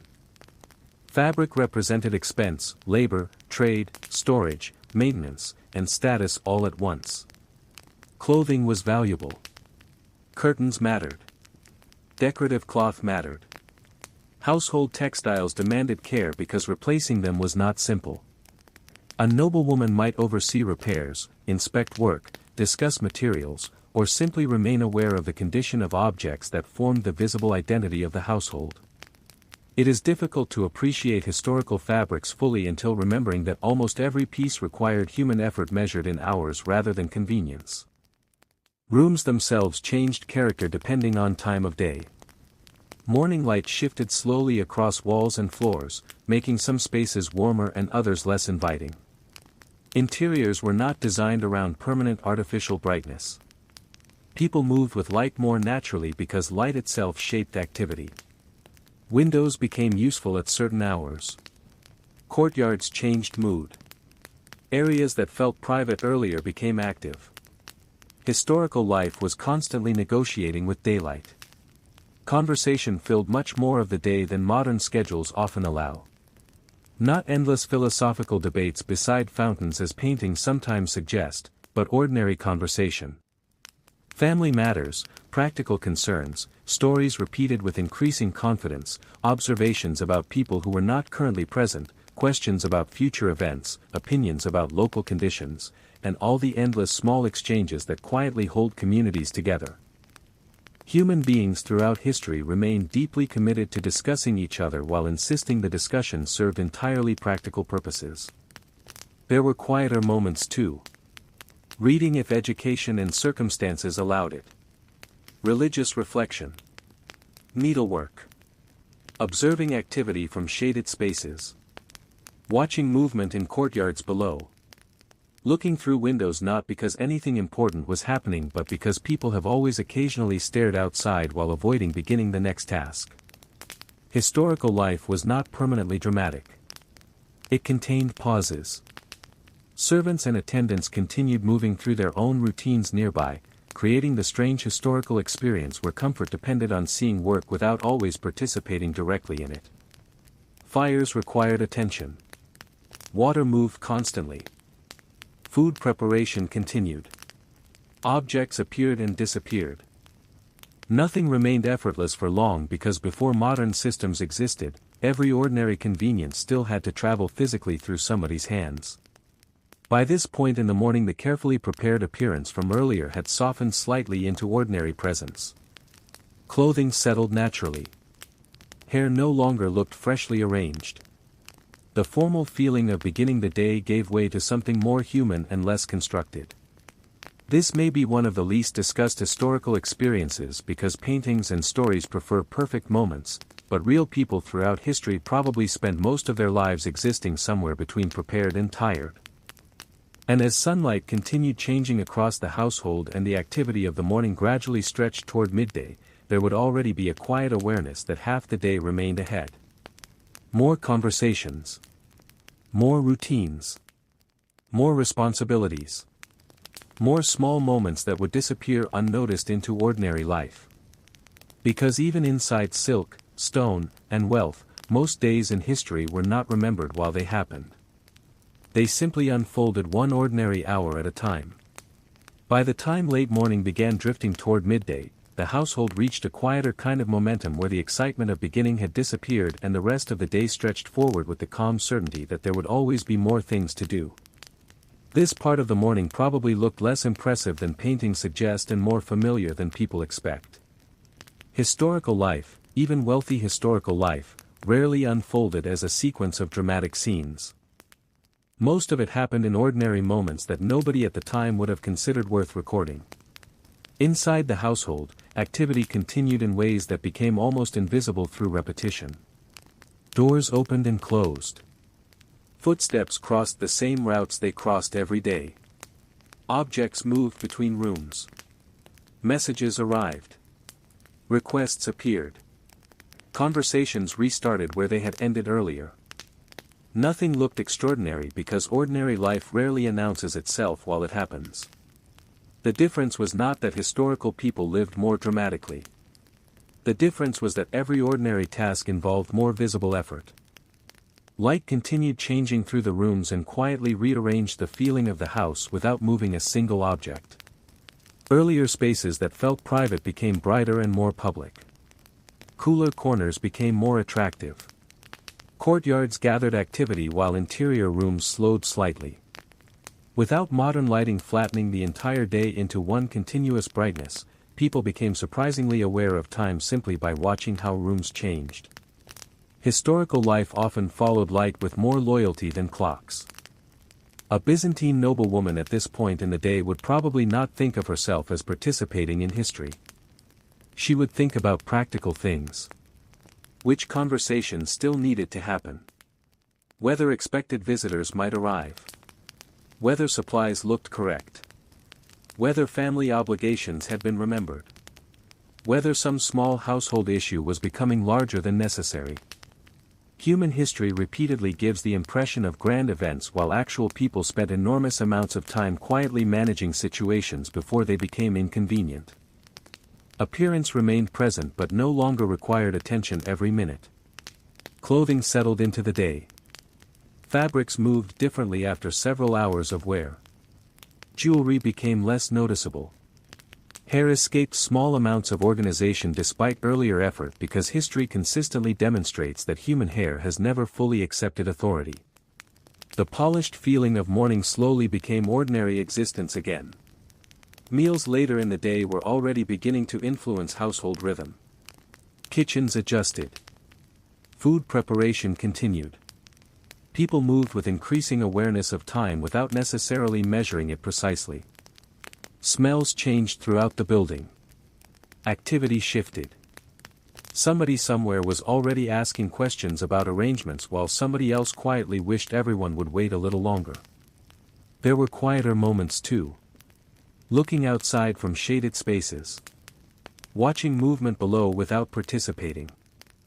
Listening to sounds from the street and guessing what was happening beyond visible distance. People throughout history spent more time observing than modern imagination usually allows. Not every moment became productive. Sometimes people simply existed between responsibilities and let the day continue around them. And perhaps this is the easiest part to recognize across centuries because eventually the details disappear and only the feeling remains. You wake up. You prepare carefully. You enter the day. Responsibilities appear. Small conversations happen. Plans adjust themselves. Light changes. Time moves faster than expected. Suddenly morning is gone and you realize most of life quietly happens in ordinary hours nobody thinks to remember. Eventually the noblewoman would leave the spaces of morning behind and move into the rest of the day carrying nothing dramatic with her. No major revelations. No grand historical awareness. Just the familiar feeling that one part of the day had ended and another had already begun. The empire continued outside. Markets remained busy. Ships crossed the water. Streets filled with people living lives that felt completely ordinary to them and impossibly distant to everyone centuries later. And somewhere inside one household among thousands, another morning finished the same way most mornings always do, not with ceremony but with quiet continuation, as people adjusted clothing, stood up, and stepped into whatever the rest of the day had prepared for them. If there is one historical subject capable of making people unexpectedly curious and immediately regret becoming curious at the same time, it is probably medieval underwear. Clothing history sounds elegant until somebody asks what people actually wore underneath everything, and suddenly entire centuries become much more practical than expected. Modern people tend to imagine historical clothing beginning with impressive outer garments because paintings, films, and museums usually stop at the visible layers. Nobody walks through an exhibition thinking deeply about what happened beneath 3 layers of wool and social expectations. But for the people actually wearing those clothes every day, the hidden layers mattered just as much as the visible ones. The first surprising thing about medieval underwear is that people did not necessarily think about it the way modern people do. Today underwear feels permanent and obvious, something so ordinary that most people only notice it when it becomes uncomfortable. Medieval clothing worked differently because the outer layers were often expensive, difficult to clean, and expected to last. This meant the clothing worn closest to the body became unexpectedly important. Underlayers absorbed sweat, protected outer garments, added warmth, reduced friction, and quietly performed most of the unpleasant work while receiving absolutely none of the appreciation. For many people the basic layer closest to the body was usually some form of linen garment because linen possessed qualities that medieval people valued enormously even if they described them differently than modern fabric advertisements would. Linen could be washed more easily than heavy outer clothing, felt relatively comfortable in different temperatures, and acted as a practical barrier between skin and more expensive fabrics. Human beings throughout history repeatedly discovered that life becomes noticeably better when rough clothing does not directly touch the body. Of course, this immediately creates another question that nobody expects to ask and everybody eventually asks anyway. Did medieval people actually change these clothes regularly? The answer depends entirely on place, period, wealth, and personal standards, which is the historical way of saying humans have always existed across a wide spectrum of organization and optimism. Laundry throughout history required work. Water needed moving. Fabric needed drying. Soap needed existing. Nothing happened automatically. This meant decisions about clothing involved considerably more effort than opening a drawer and pretending everything inside folded itself. For men, one common underlayer in many periods resembled loose linen garments worn beneath outer clothing and combined practicality with the comforting historical realization that nobody in history has ever entirely escaped uncomfortable clothing. These garments helped protect expensive fabrics and made daily movement more manageable. Layers mattered because medieval life involved walking, working, riding, carrying, climbing, sitting on hard surfaces, and existing in weather conditions that seemed personally offended by human comfort. Women's underlayers varied considerably across region and period, and historical certainty becomes frustrating surprisingly quickly because medieval people rarely documented underwear with the enthusiasm modern researchers would prefer. People recorded kings, wars, taxes, religious arguments, and dramatic events while quietly assuming everybody already understood basic clothing. Centuries later, historians are left examining paintings, surviving textiles, written descriptions, and occasional evidence that creates more questions than answers. What becomes clear, however, is that underlayers served practical purposes before becoming decorative ones. Modern fashion often allows invisible clothing to become expressive. Medieval underwear mostly focused on helping people survive daily life with slightly less discomfort. It protected outer garments, added warmth, managed temperature, reduced cleaning demands, quietly supported everything happening above it. Season mattered enormously too. Winter clothing and summer clothing felt very different because medieval temperature control mostly involved making peace with reality. Additional layers appeared when weather became difficult and disappeared when weather became impossible. Clothing systems adapted because people adapted. Nobody woke up expecting historical authenticity. They simply wanted to avoid being too cold, too hot, too wet, or too uncomfortable for longer than necessary. And perhaps that is the strangest thing to realize. Beneath all the elaborate dresses, impressive robes, embroidered sleeves, noble portraits, and dramatic historical imagery, most people were still doing something completely recognizable. They were putting on the layer nobody else noticed first and hoping they had judged the weather correctly, because once you committed to medieval clothing for the day, changing your mind later was considerably less convenient than it sounds. Once you begin paying attention to medieval underwear for longer than seems entirely reasonable, another strange realization appears almost immediately. These hidden layers did far more work than the clothing people actually admired. Outer garments received all the attention. Paintings showed robes, sleeves, embroidery, fur, colors, decorative details, and dramatic silhouettes. Nobody commissioned portraits to celebrate successful linen management. But underneath all of that, invisible clothing quietly carried the entire system. Daily life in the medieval world involved a surprising amount of friction. Not emotional friction, although there was certainly plenty of that too, but literal physical friction. People walked enormous distances. Roads were uneven. Work involved lifting, bending, climbing, riding, kneeling, and repeating movements for hours. Clothing needed to move with the body without becoming unbearable halfway through the day. The underlayers acted almost like historical engineering. They softened rough fabrics, prevented irritation, absorbed moisture, and made outer garments survive longer than they otherwise would.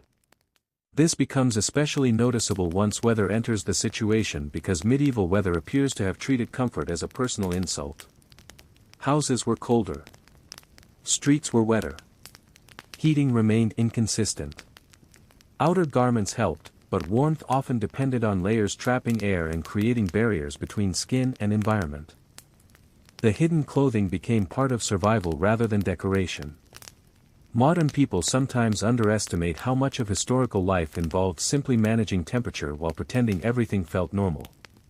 Of course, wearing additional layers introduced completely new problems because adding clothing sounds more comfortable until several hours pass and suddenly the body begins negotiating different priorities. Too many layers became heavy. Too few became cold. Fabric shifted. Things tangled. Garments refused cooperation. Medieval people probably developed an understanding of clothing adjustments that modern people only experience during formal events or long flights.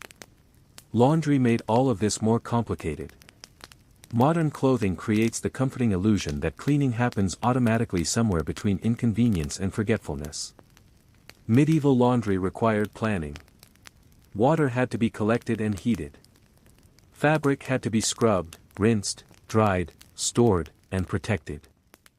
Washing large outer garments repeatedly was difficult, which meant underlayers quietly became the first line of defense. They absorbed daily life so expensive clothing did not have to. This may sound slightly disappointing because people often hope historical clothing contained endless hidden elegance, but there is something strangely satisfying about discovering that underneath all the symbolism and status, people were still solving practical problems in practical ways. Human history repeatedly becomes less mysterious once enough fabric enters the conversation. Material quality also changed the experience enormously. Wealthier households had access to finer cloth, more garments, and greater flexibility in care. Others worked with fewer layers and longer use. But regardless of status, everyone understood something modern wardrobes occasionally encourage people to forget. Clothing close to the body matters more than clothing people notice. Comfort itself worked differently too. Medieval people probably tolerated things modern people would reject immediately because expectations shape experience. But that does not mean they ignored discomfort. Historical people consistently improved clothing where possible because being uncomfortable has never become fashionable for very long despite repeated attempts throughout history to suggest otherwise. As the day continued, these hidden layers slowly became part of ordinary existence in exactly the way clothing still does now. Nobody spends all day thinking about what they are wearing unless something goes wrong. The best underlayers disappeared into routine.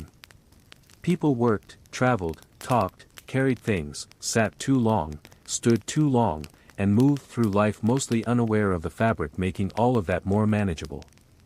And perhaps that is the most unexpectedly modern thing about medieval underwear. Nobody wore it to become interesting centuries later. Nobody imagined future audiences becoming deeply invested in historical fabric arrangements. People simply got dressed each morning and hoped they had made good decisions because once several layers were secured and the day officially began, discovering a mistake became considerably more inconvenient than avoiding it in the first place. If medieval underwear quietly protected clothing from everyday life, it also revealed something else that modern people do not always expect. Clothing in the medieval world was not designed around constant change. Today people often treat outfits as temporary decisions that can be corrected throughout the day with very little effort. Medieval dressing worked more like preparation than adjustment. Once the layers were on, the day had officially begun, and changing course later required enough effort that most people preferred simply committing to their original decision and hoping the weather cooperated. This meant the hidden layers became unexpectedly important because they shaped how every other layer behaved. A robe might appear elegant from the outside but depended entirely on what happened underneath. Heavy fabrics hung differently. Movement felt different. Warmth changed. The entire structure of clothing began with pieces nobody was expected to admire. Human beings have always shown remarkable enthusiasm for celebrating visible results while quietly depending on invisible systems. There was also the question of movement, which historical paintings rarely explain properly because nobody commissions artwork to capture the practical experience of walking uphill in several layers of fabric. Medieval people spent enormous amounts of time moving through environments that did not seem especially interested in convenience. Streets were uneven. Roads changed with weather. Work involved repetition. Travel involved patience. Clothing had to function during all of this. Underlayers reduced rubbing, softened pressure points, and made long days more manageable in ways that nobody noticed unless something failed. And things absolutely failed. Fabric wore out. Seams loosened. Layers shifted. Weather changed unexpectedly. People underestimated temperatures with complete confidence. Human history strongly suggests that dressing appropriately for conditions has always involved a combination of preparation, optimism, and occasional regret. Repair became normal too because medieval people generally treated clothing as something to maintain rather than replace casually. Small tears became larger problems if ignored. Fabric received attention. Garments were patched, adjusted, reused, and passed through long periods of life before disappearing entirely. The hidden layers especially carried visible signs of daily existence because they absorbed work that protected everything else. This also meant people developed relationships with their clothing that feel unfamiliar today. Garments lasted. Fabrics became recognizable. The process of dressing was repeated enough times that bodies learned routines automatically. Hands remembered ties, folds, layers, and adjustments. Historical life often involved repeating physical actions until they became almost invisible through familiarity. Of course, none of this prevented people from wanting to feel presentable. There is a strange modern assumption that practicality and appearance existed separately in history, but people have always tried to improve both at once. Medieval people cared how they looked. They noticed quality. They understood presentation. Even hidden clothing sometimes reflected care and attention because wearing something comfortable and clean close to the body probably felt meaningful in ways difficult to appreciate now. Seasonal changes made all of this even more noticeable. Summer introduced different frustrations than winter. Heat transformed layers from protection into negotiation. Cold demanded compromise. Rain introduced entirely separate forms of disappointment. People adapted constantly because clothing systems were expected to cooperate with reality rather than defeat it. By this point in the day, after several hours of moving, working, walking, sitting, adjusting, and existing inside multiple layers, the undergarments themselves had already become invisible again. Not literally invisible, but forgotten in the way useful things often disappear into routine. Nobody spent hours admiring successful underwear decisions. Success meant not thinking about them at all. And perhaps that is the strangest part of historical clothing. Underneath all the famous outer garments, embroidered portraits, dramatic fashion changes, and endless attention given to appearances, most people were still doing something completely recognizable. They were trying to make it through the day feeling reasonably comfortable and quietly appreciating the layer nobody else ever noticed. By the end of the day, medieval underwear had usually completed its entire job successfully if nobody thought about it anymore. That sounds slightly unfair considering the amount of responsibility hidden inside those layers, but useful clothing has always shared the same fate throughout history. The outer garments received attention. The visible fabrics created impressions. Decorative details suggested status and identity. Meanwhile, the hidden layers quietly absorbed weather, movement, discomfort, and the ordinary consequences of existing inside a human body for several hours. After a full day of walking through streets, sitting on benches, carrying objects, working, traveling, visiting, standing too long, or simply existing in weather that seemed determined to test everybody equally, clothing itself changed character.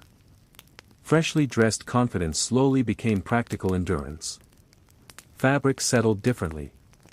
Layers became heavier in feeling even if they weighed exactly the same.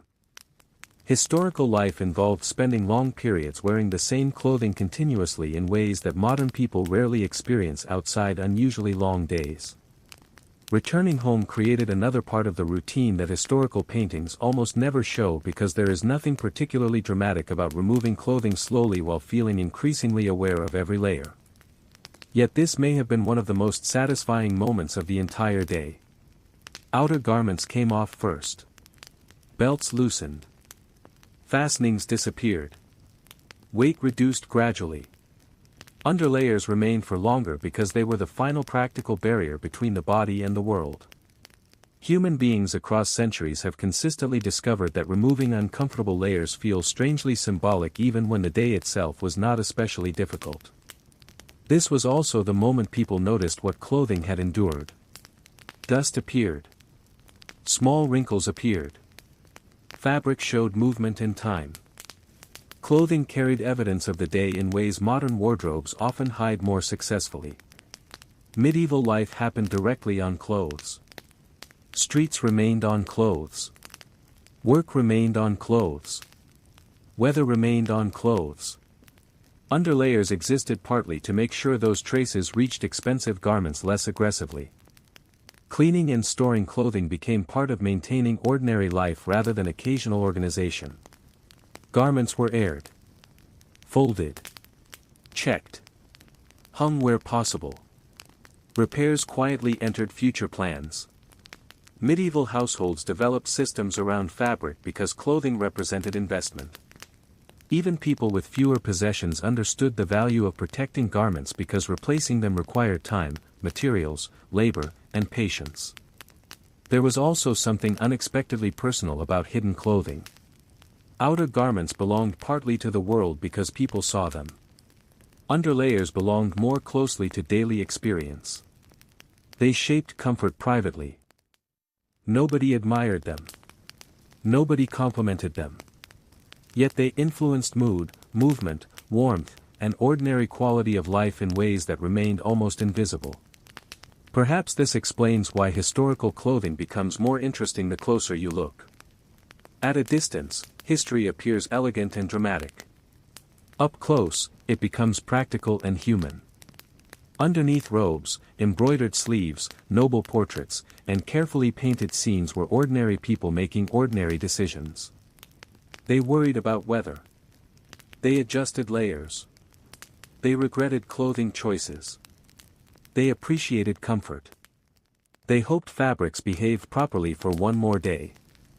And that may be the strangest thing about the world of medieval underwear.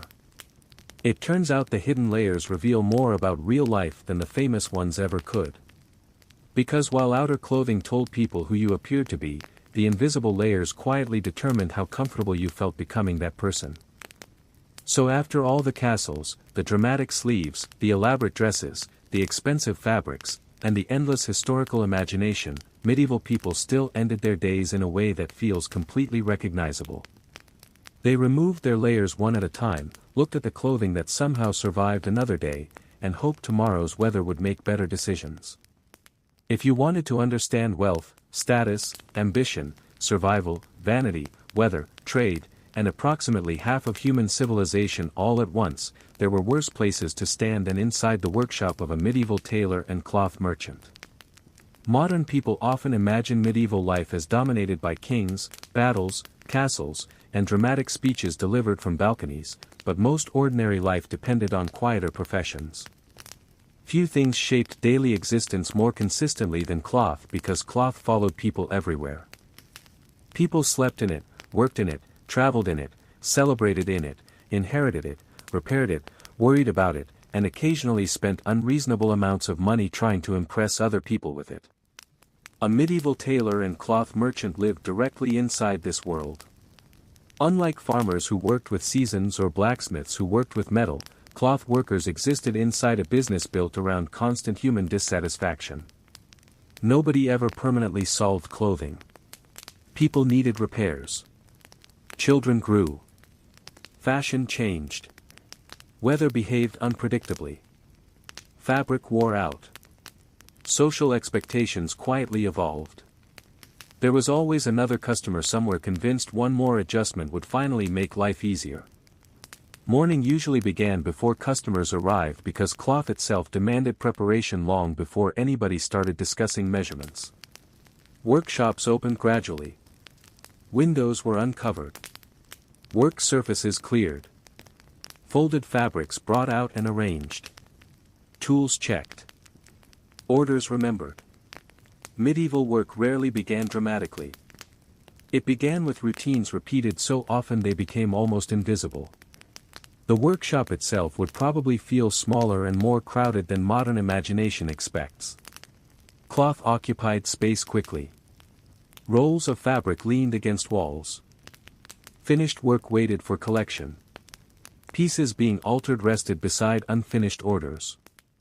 Thread, needles, cutting tools, measuring cords, chalk, and countless practical objects filled corners in ways that made complete organization feel more aspirational than realistic.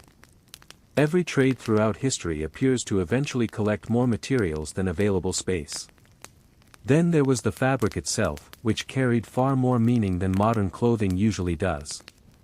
Today people often buy clothing already completed and think about fabric only briefly. Medieval customers understood fabric differently because fabric was value before becoming clothing. Linen, wool, imported materials, finer cloth, rough cloth, dyed cloth, plain cloth, every choice communicated something. Fabric affected comfort, warmth, cost, durability, and appearance all at once. Customers entered carrying different expectations depending on status and circumstance. Some needed practical repairs because replacing clothing entirely was unrealistic. Others wanted adjustments. Some wanted garments for important events. Some wanted fabric and advice. Some arrived already convinced they knew exactly what they wanted and slowly discovered reality had different opinions. A tailor needed more than technical skill. Observation mattered. Customers rarely explained themselves clearly. Somebody asked for warmth but also wanted elegance. Somebody wanted durability without weight. Somebody wanted quality at a price suggesting optimism rather than mathematics. Medieval tailors quietly performed one of history's oldest professions, translating impossible requests into acceptable compromises.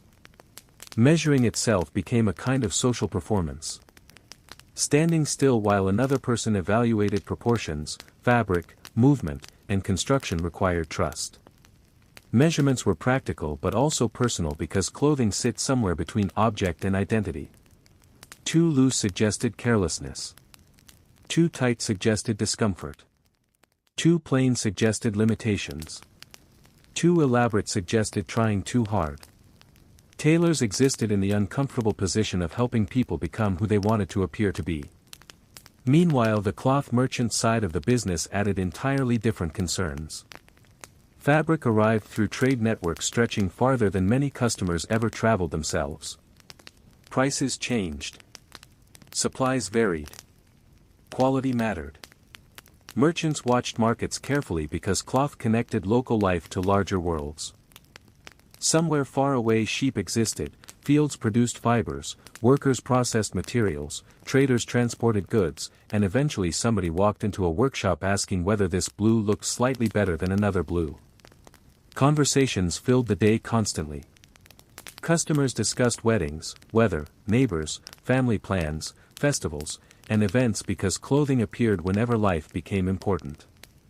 Tailors quietly learned enormous amounts about local communities simply by listening while pinning sleeves and discussing hems. Human beings have always revealed surprising amounts about themselves while pretending to talk about something practical. And perhaps that was the strangest thing about the profession. A tailor and cloth merchant did not simply make clothes. They watched people preparing to become different versions of themselves. Better dressed. More respectable. More comfortable. More impressive. More prepared for whatever happened next. Because long before modern fashion industries existed, ordinary medieval workshops were already doing something completely familiar. Taking fabric, expectations, and small ambitions and trying to turn them into something people felt good wearing out into the world. As the morning continued and more customers began arriving, the workshop slowly transformed from a place of fabric into a place of negotiation. Tailoring sounds precise until actual people become involved and immediately introduce preferences, opinions, unexpected proportions, and strong emotional attachments to ideas that should probably remain flexible. Medieval tailors learned quickly that making clothing rarely meant simply making clothing. It meant managing expectations while appearing confident enough that nobody questioned whether confidence was justified. The first customers of the day often arrived with practical concerns because medieval clothing represented investment rather than casual replacement. A damaged sleeve did not automatically become a new garment. A worn edge became repair work. A child growing too quickly became adjustment work. Clothing moved through stages of life in ways modern wardrobes often avoid. Garments were altered, resized, reused, passed through families, and adapted repeatedly because cloth itself remained valuable long after fashion lost interest. Inside the workshop, the rhythm of work became repetitive in the way skilled work often does.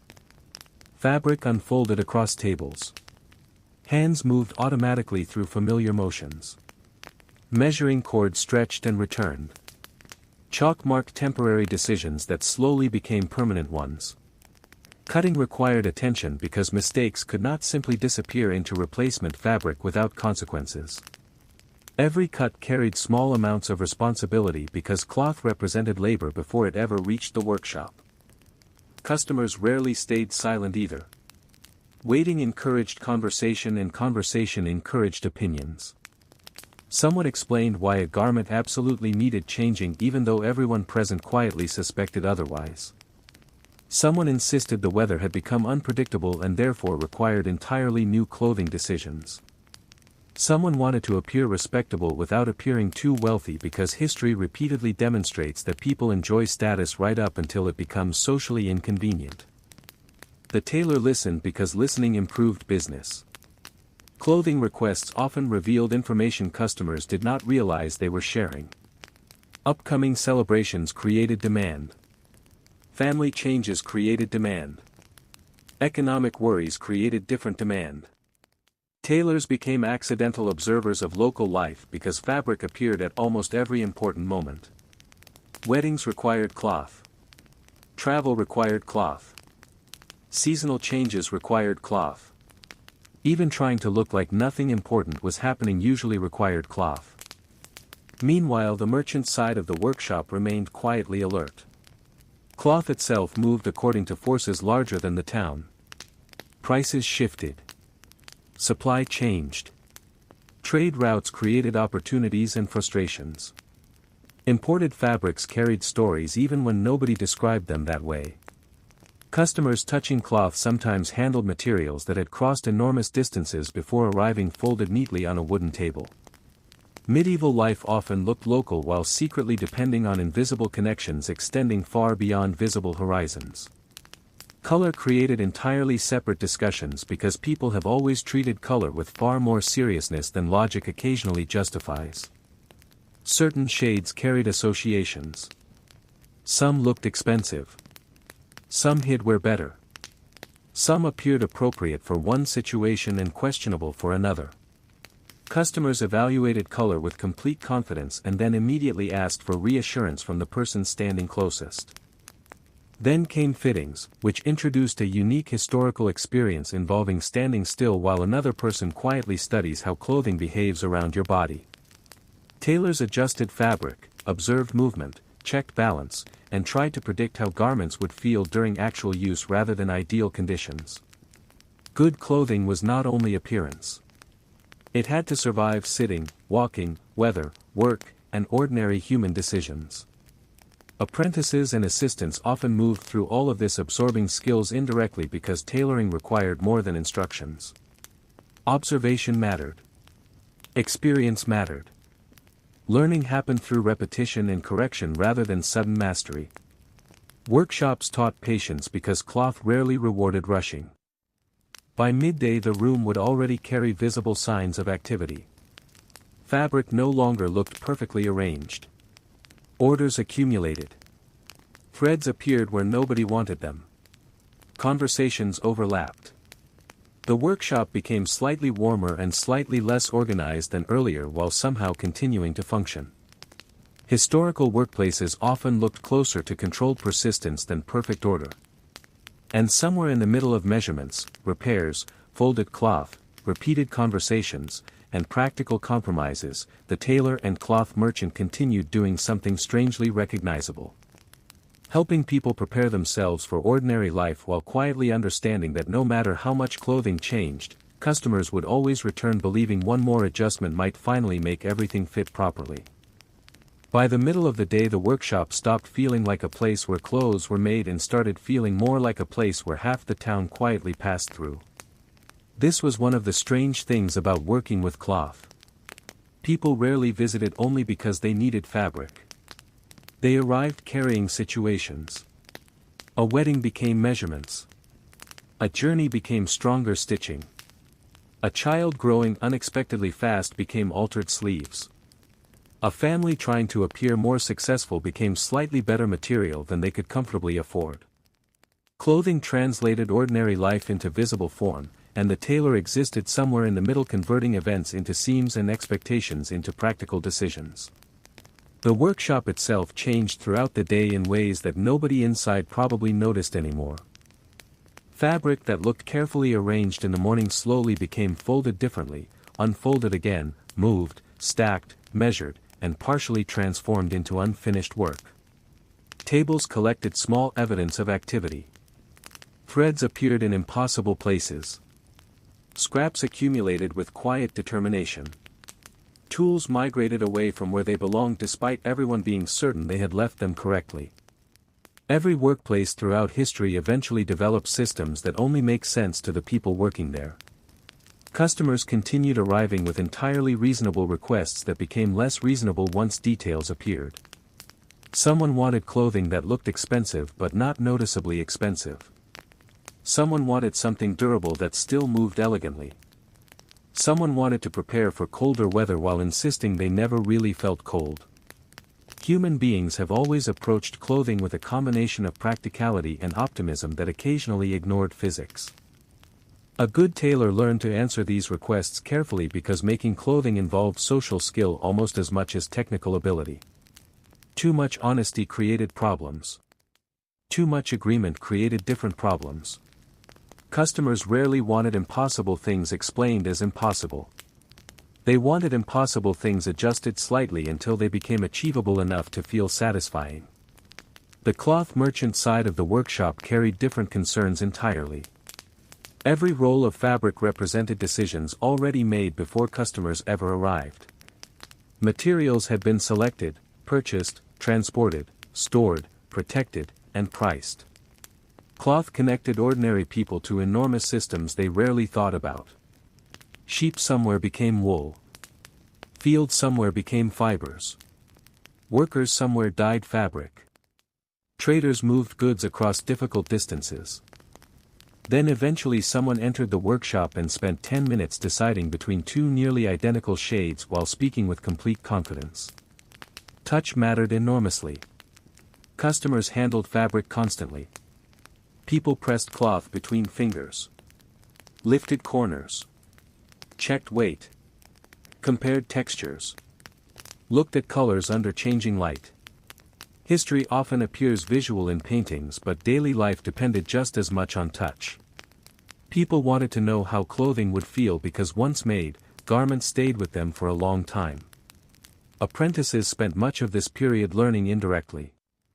They watched conversations. Observed measurements. Folded cloth. Carried orders. Corrected mistakes.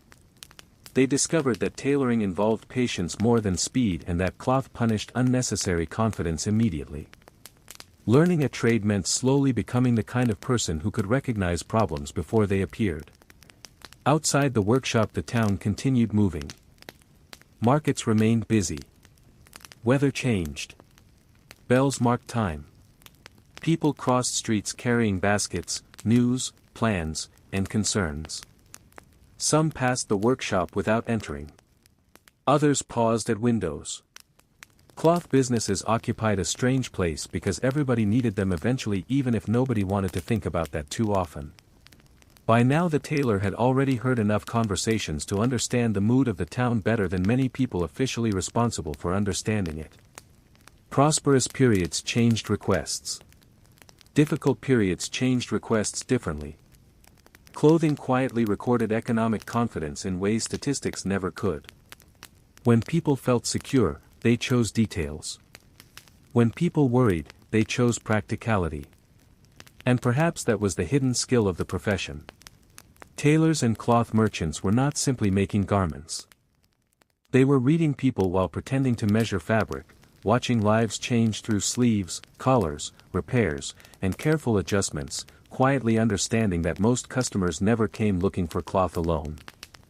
They came looking for the feeling that once the garment was finished, something about the next part of life might fit a little better than before. By late afternoon the workshop entered a different stage of the day where the energy changed without becoming quieter. The rush of arrivals slowed slightly but the real work became more visible. Orders placed earlier in the day now needed progress. Measurements had to become decisions and decisions had to become actual fabric. This was the moment when tailoring stopped looking social and started looking technical. Customers often imagined clothing beginning at the moment they asked for it, but the tailor understood that every finished garment existed because of hours spent turning flat cloth into something capable of following a moving human body. The workshop itself no longer looked orderly in the way it had during the morning.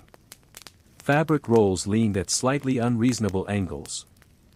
Tables carried temporary arrangements that somehow became permanent throughout the day. Measuring cords rested where they should not have been. Threads appeared attached to sleeves, floors, and occasionally people. Historical workplaces had a habit of becoming more complicated the longer they functioned, yet experienced workers moved through the complexity with complete confidence. Cutting became one of the most careful parts of the profession because cutting fabric removed possibilities. Measuring could be repeated. Folding could be adjusted. Discussion could continue forever if absolutely necessary. Cutting ended conversation and introduced consequences. A skilled tailor understood cloth well enough to imagine the finished garment before it existed. This required experience because fabric rarely behaved exactly as expected and people behaved even less predictably. Hands worked continuously. Fold. Measure. Adjust. Turn. Mark. Cut. Repeat.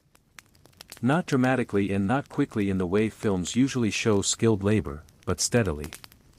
Historical craftsmanship often looked slower than modern people imagine because materials were valuable and mistakes remained visible. Around this time customers collecting finished work began appearing, and this introduced one of the most dangerous moments of the profession. Expectations returned. Clothing that looked excellent on a table suddenly had to interact with reality. Garments were tried on. Sleeves examined. Length reconsidered. Expression studied carefully. A tailor learned to recognize the difference between silence that meant satisfaction and silence that meant someone was preparing to say something complicated. Most people probably left reasonably happy because medieval customers understood something modern customers occasionally resist admitting. Clothing could improve life but not transform it completely. Better fabric did not create confidence automatically. More careful stitching did not solve family disagreements. A better fit could not guarantee admiration. Still, people kept returning because changing appearance creates the comforting feeling that perhaps circumstances might cooperate more afterward. The cloth merchant remained alert throughout all of this because every completed garment meant inventory changed. Certain fabrics became limited. Some materials moved faster than expected. New orders had to be anticipated. Successful merchants thought ahead because running out of desirable cloth created disappointment while buying too much created different forms of disappointment. Medieval trade required balancing confidence with caution and pretending both decisions had been intentional. Conversations also shifted during this part of the day. Morning customers arrived with plans. Afternoon customers arrived with stories. Someone reported how previous work had performed. Someone explained how weather ruined expectations. Someone announced that another person now wanted something similar but slightly better.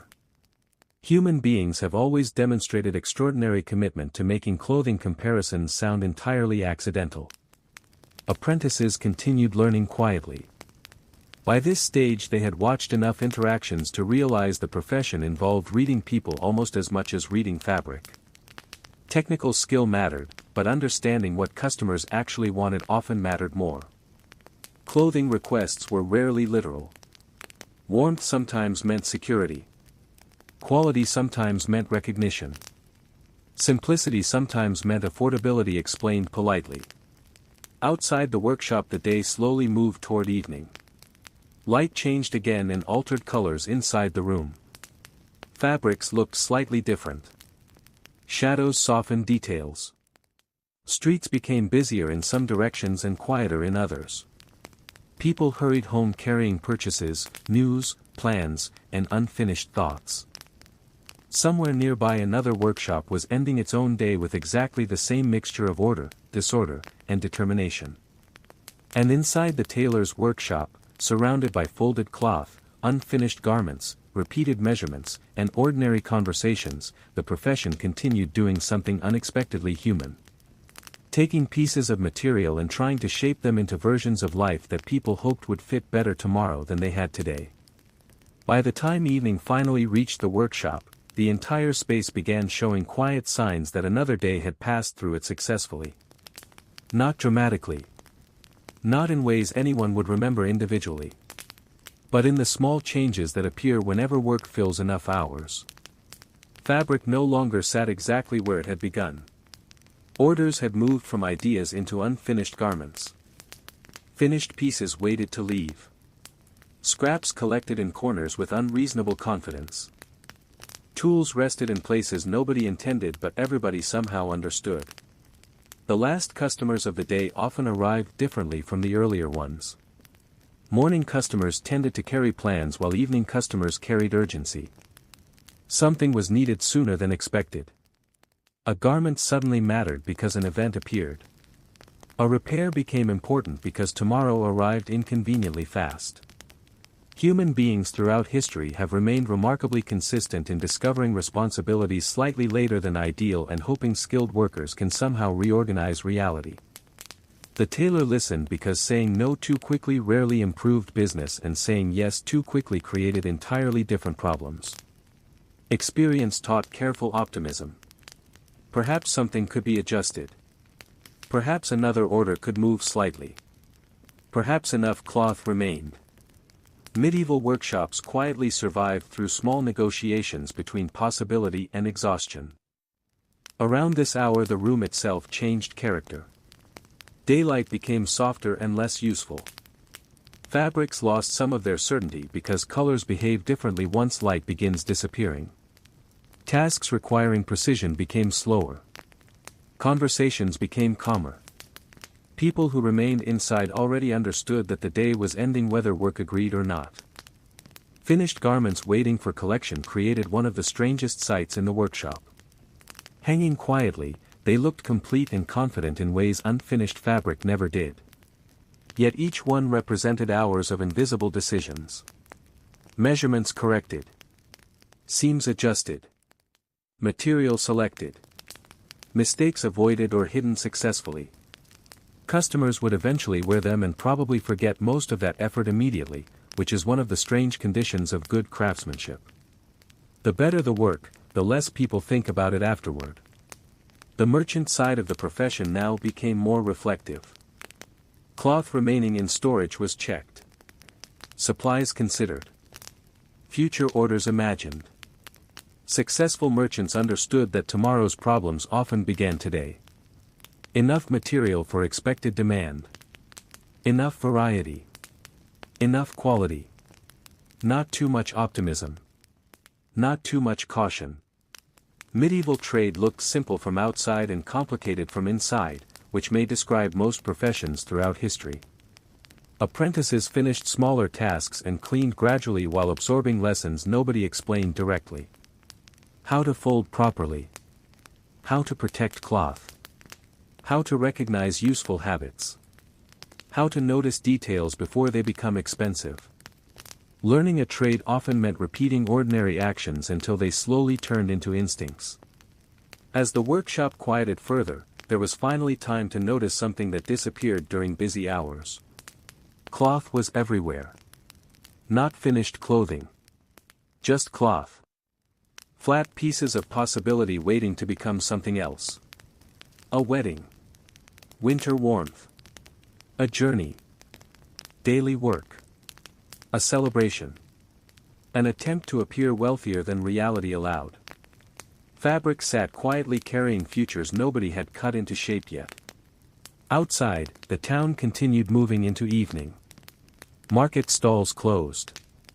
Fires appeared behind windows. People returned home wearing garments made, repaired, adjusted, or sold by people like this. Most of them would never think about the workshop again until clothing failed, weather changed, or life created another reason to visit. And perhaps that was the strange success of being a medieval tailor and cloth merchant. Your work traveled everywhere while your name stayed behind. People remembered how they felt wearing the garment more than who made it.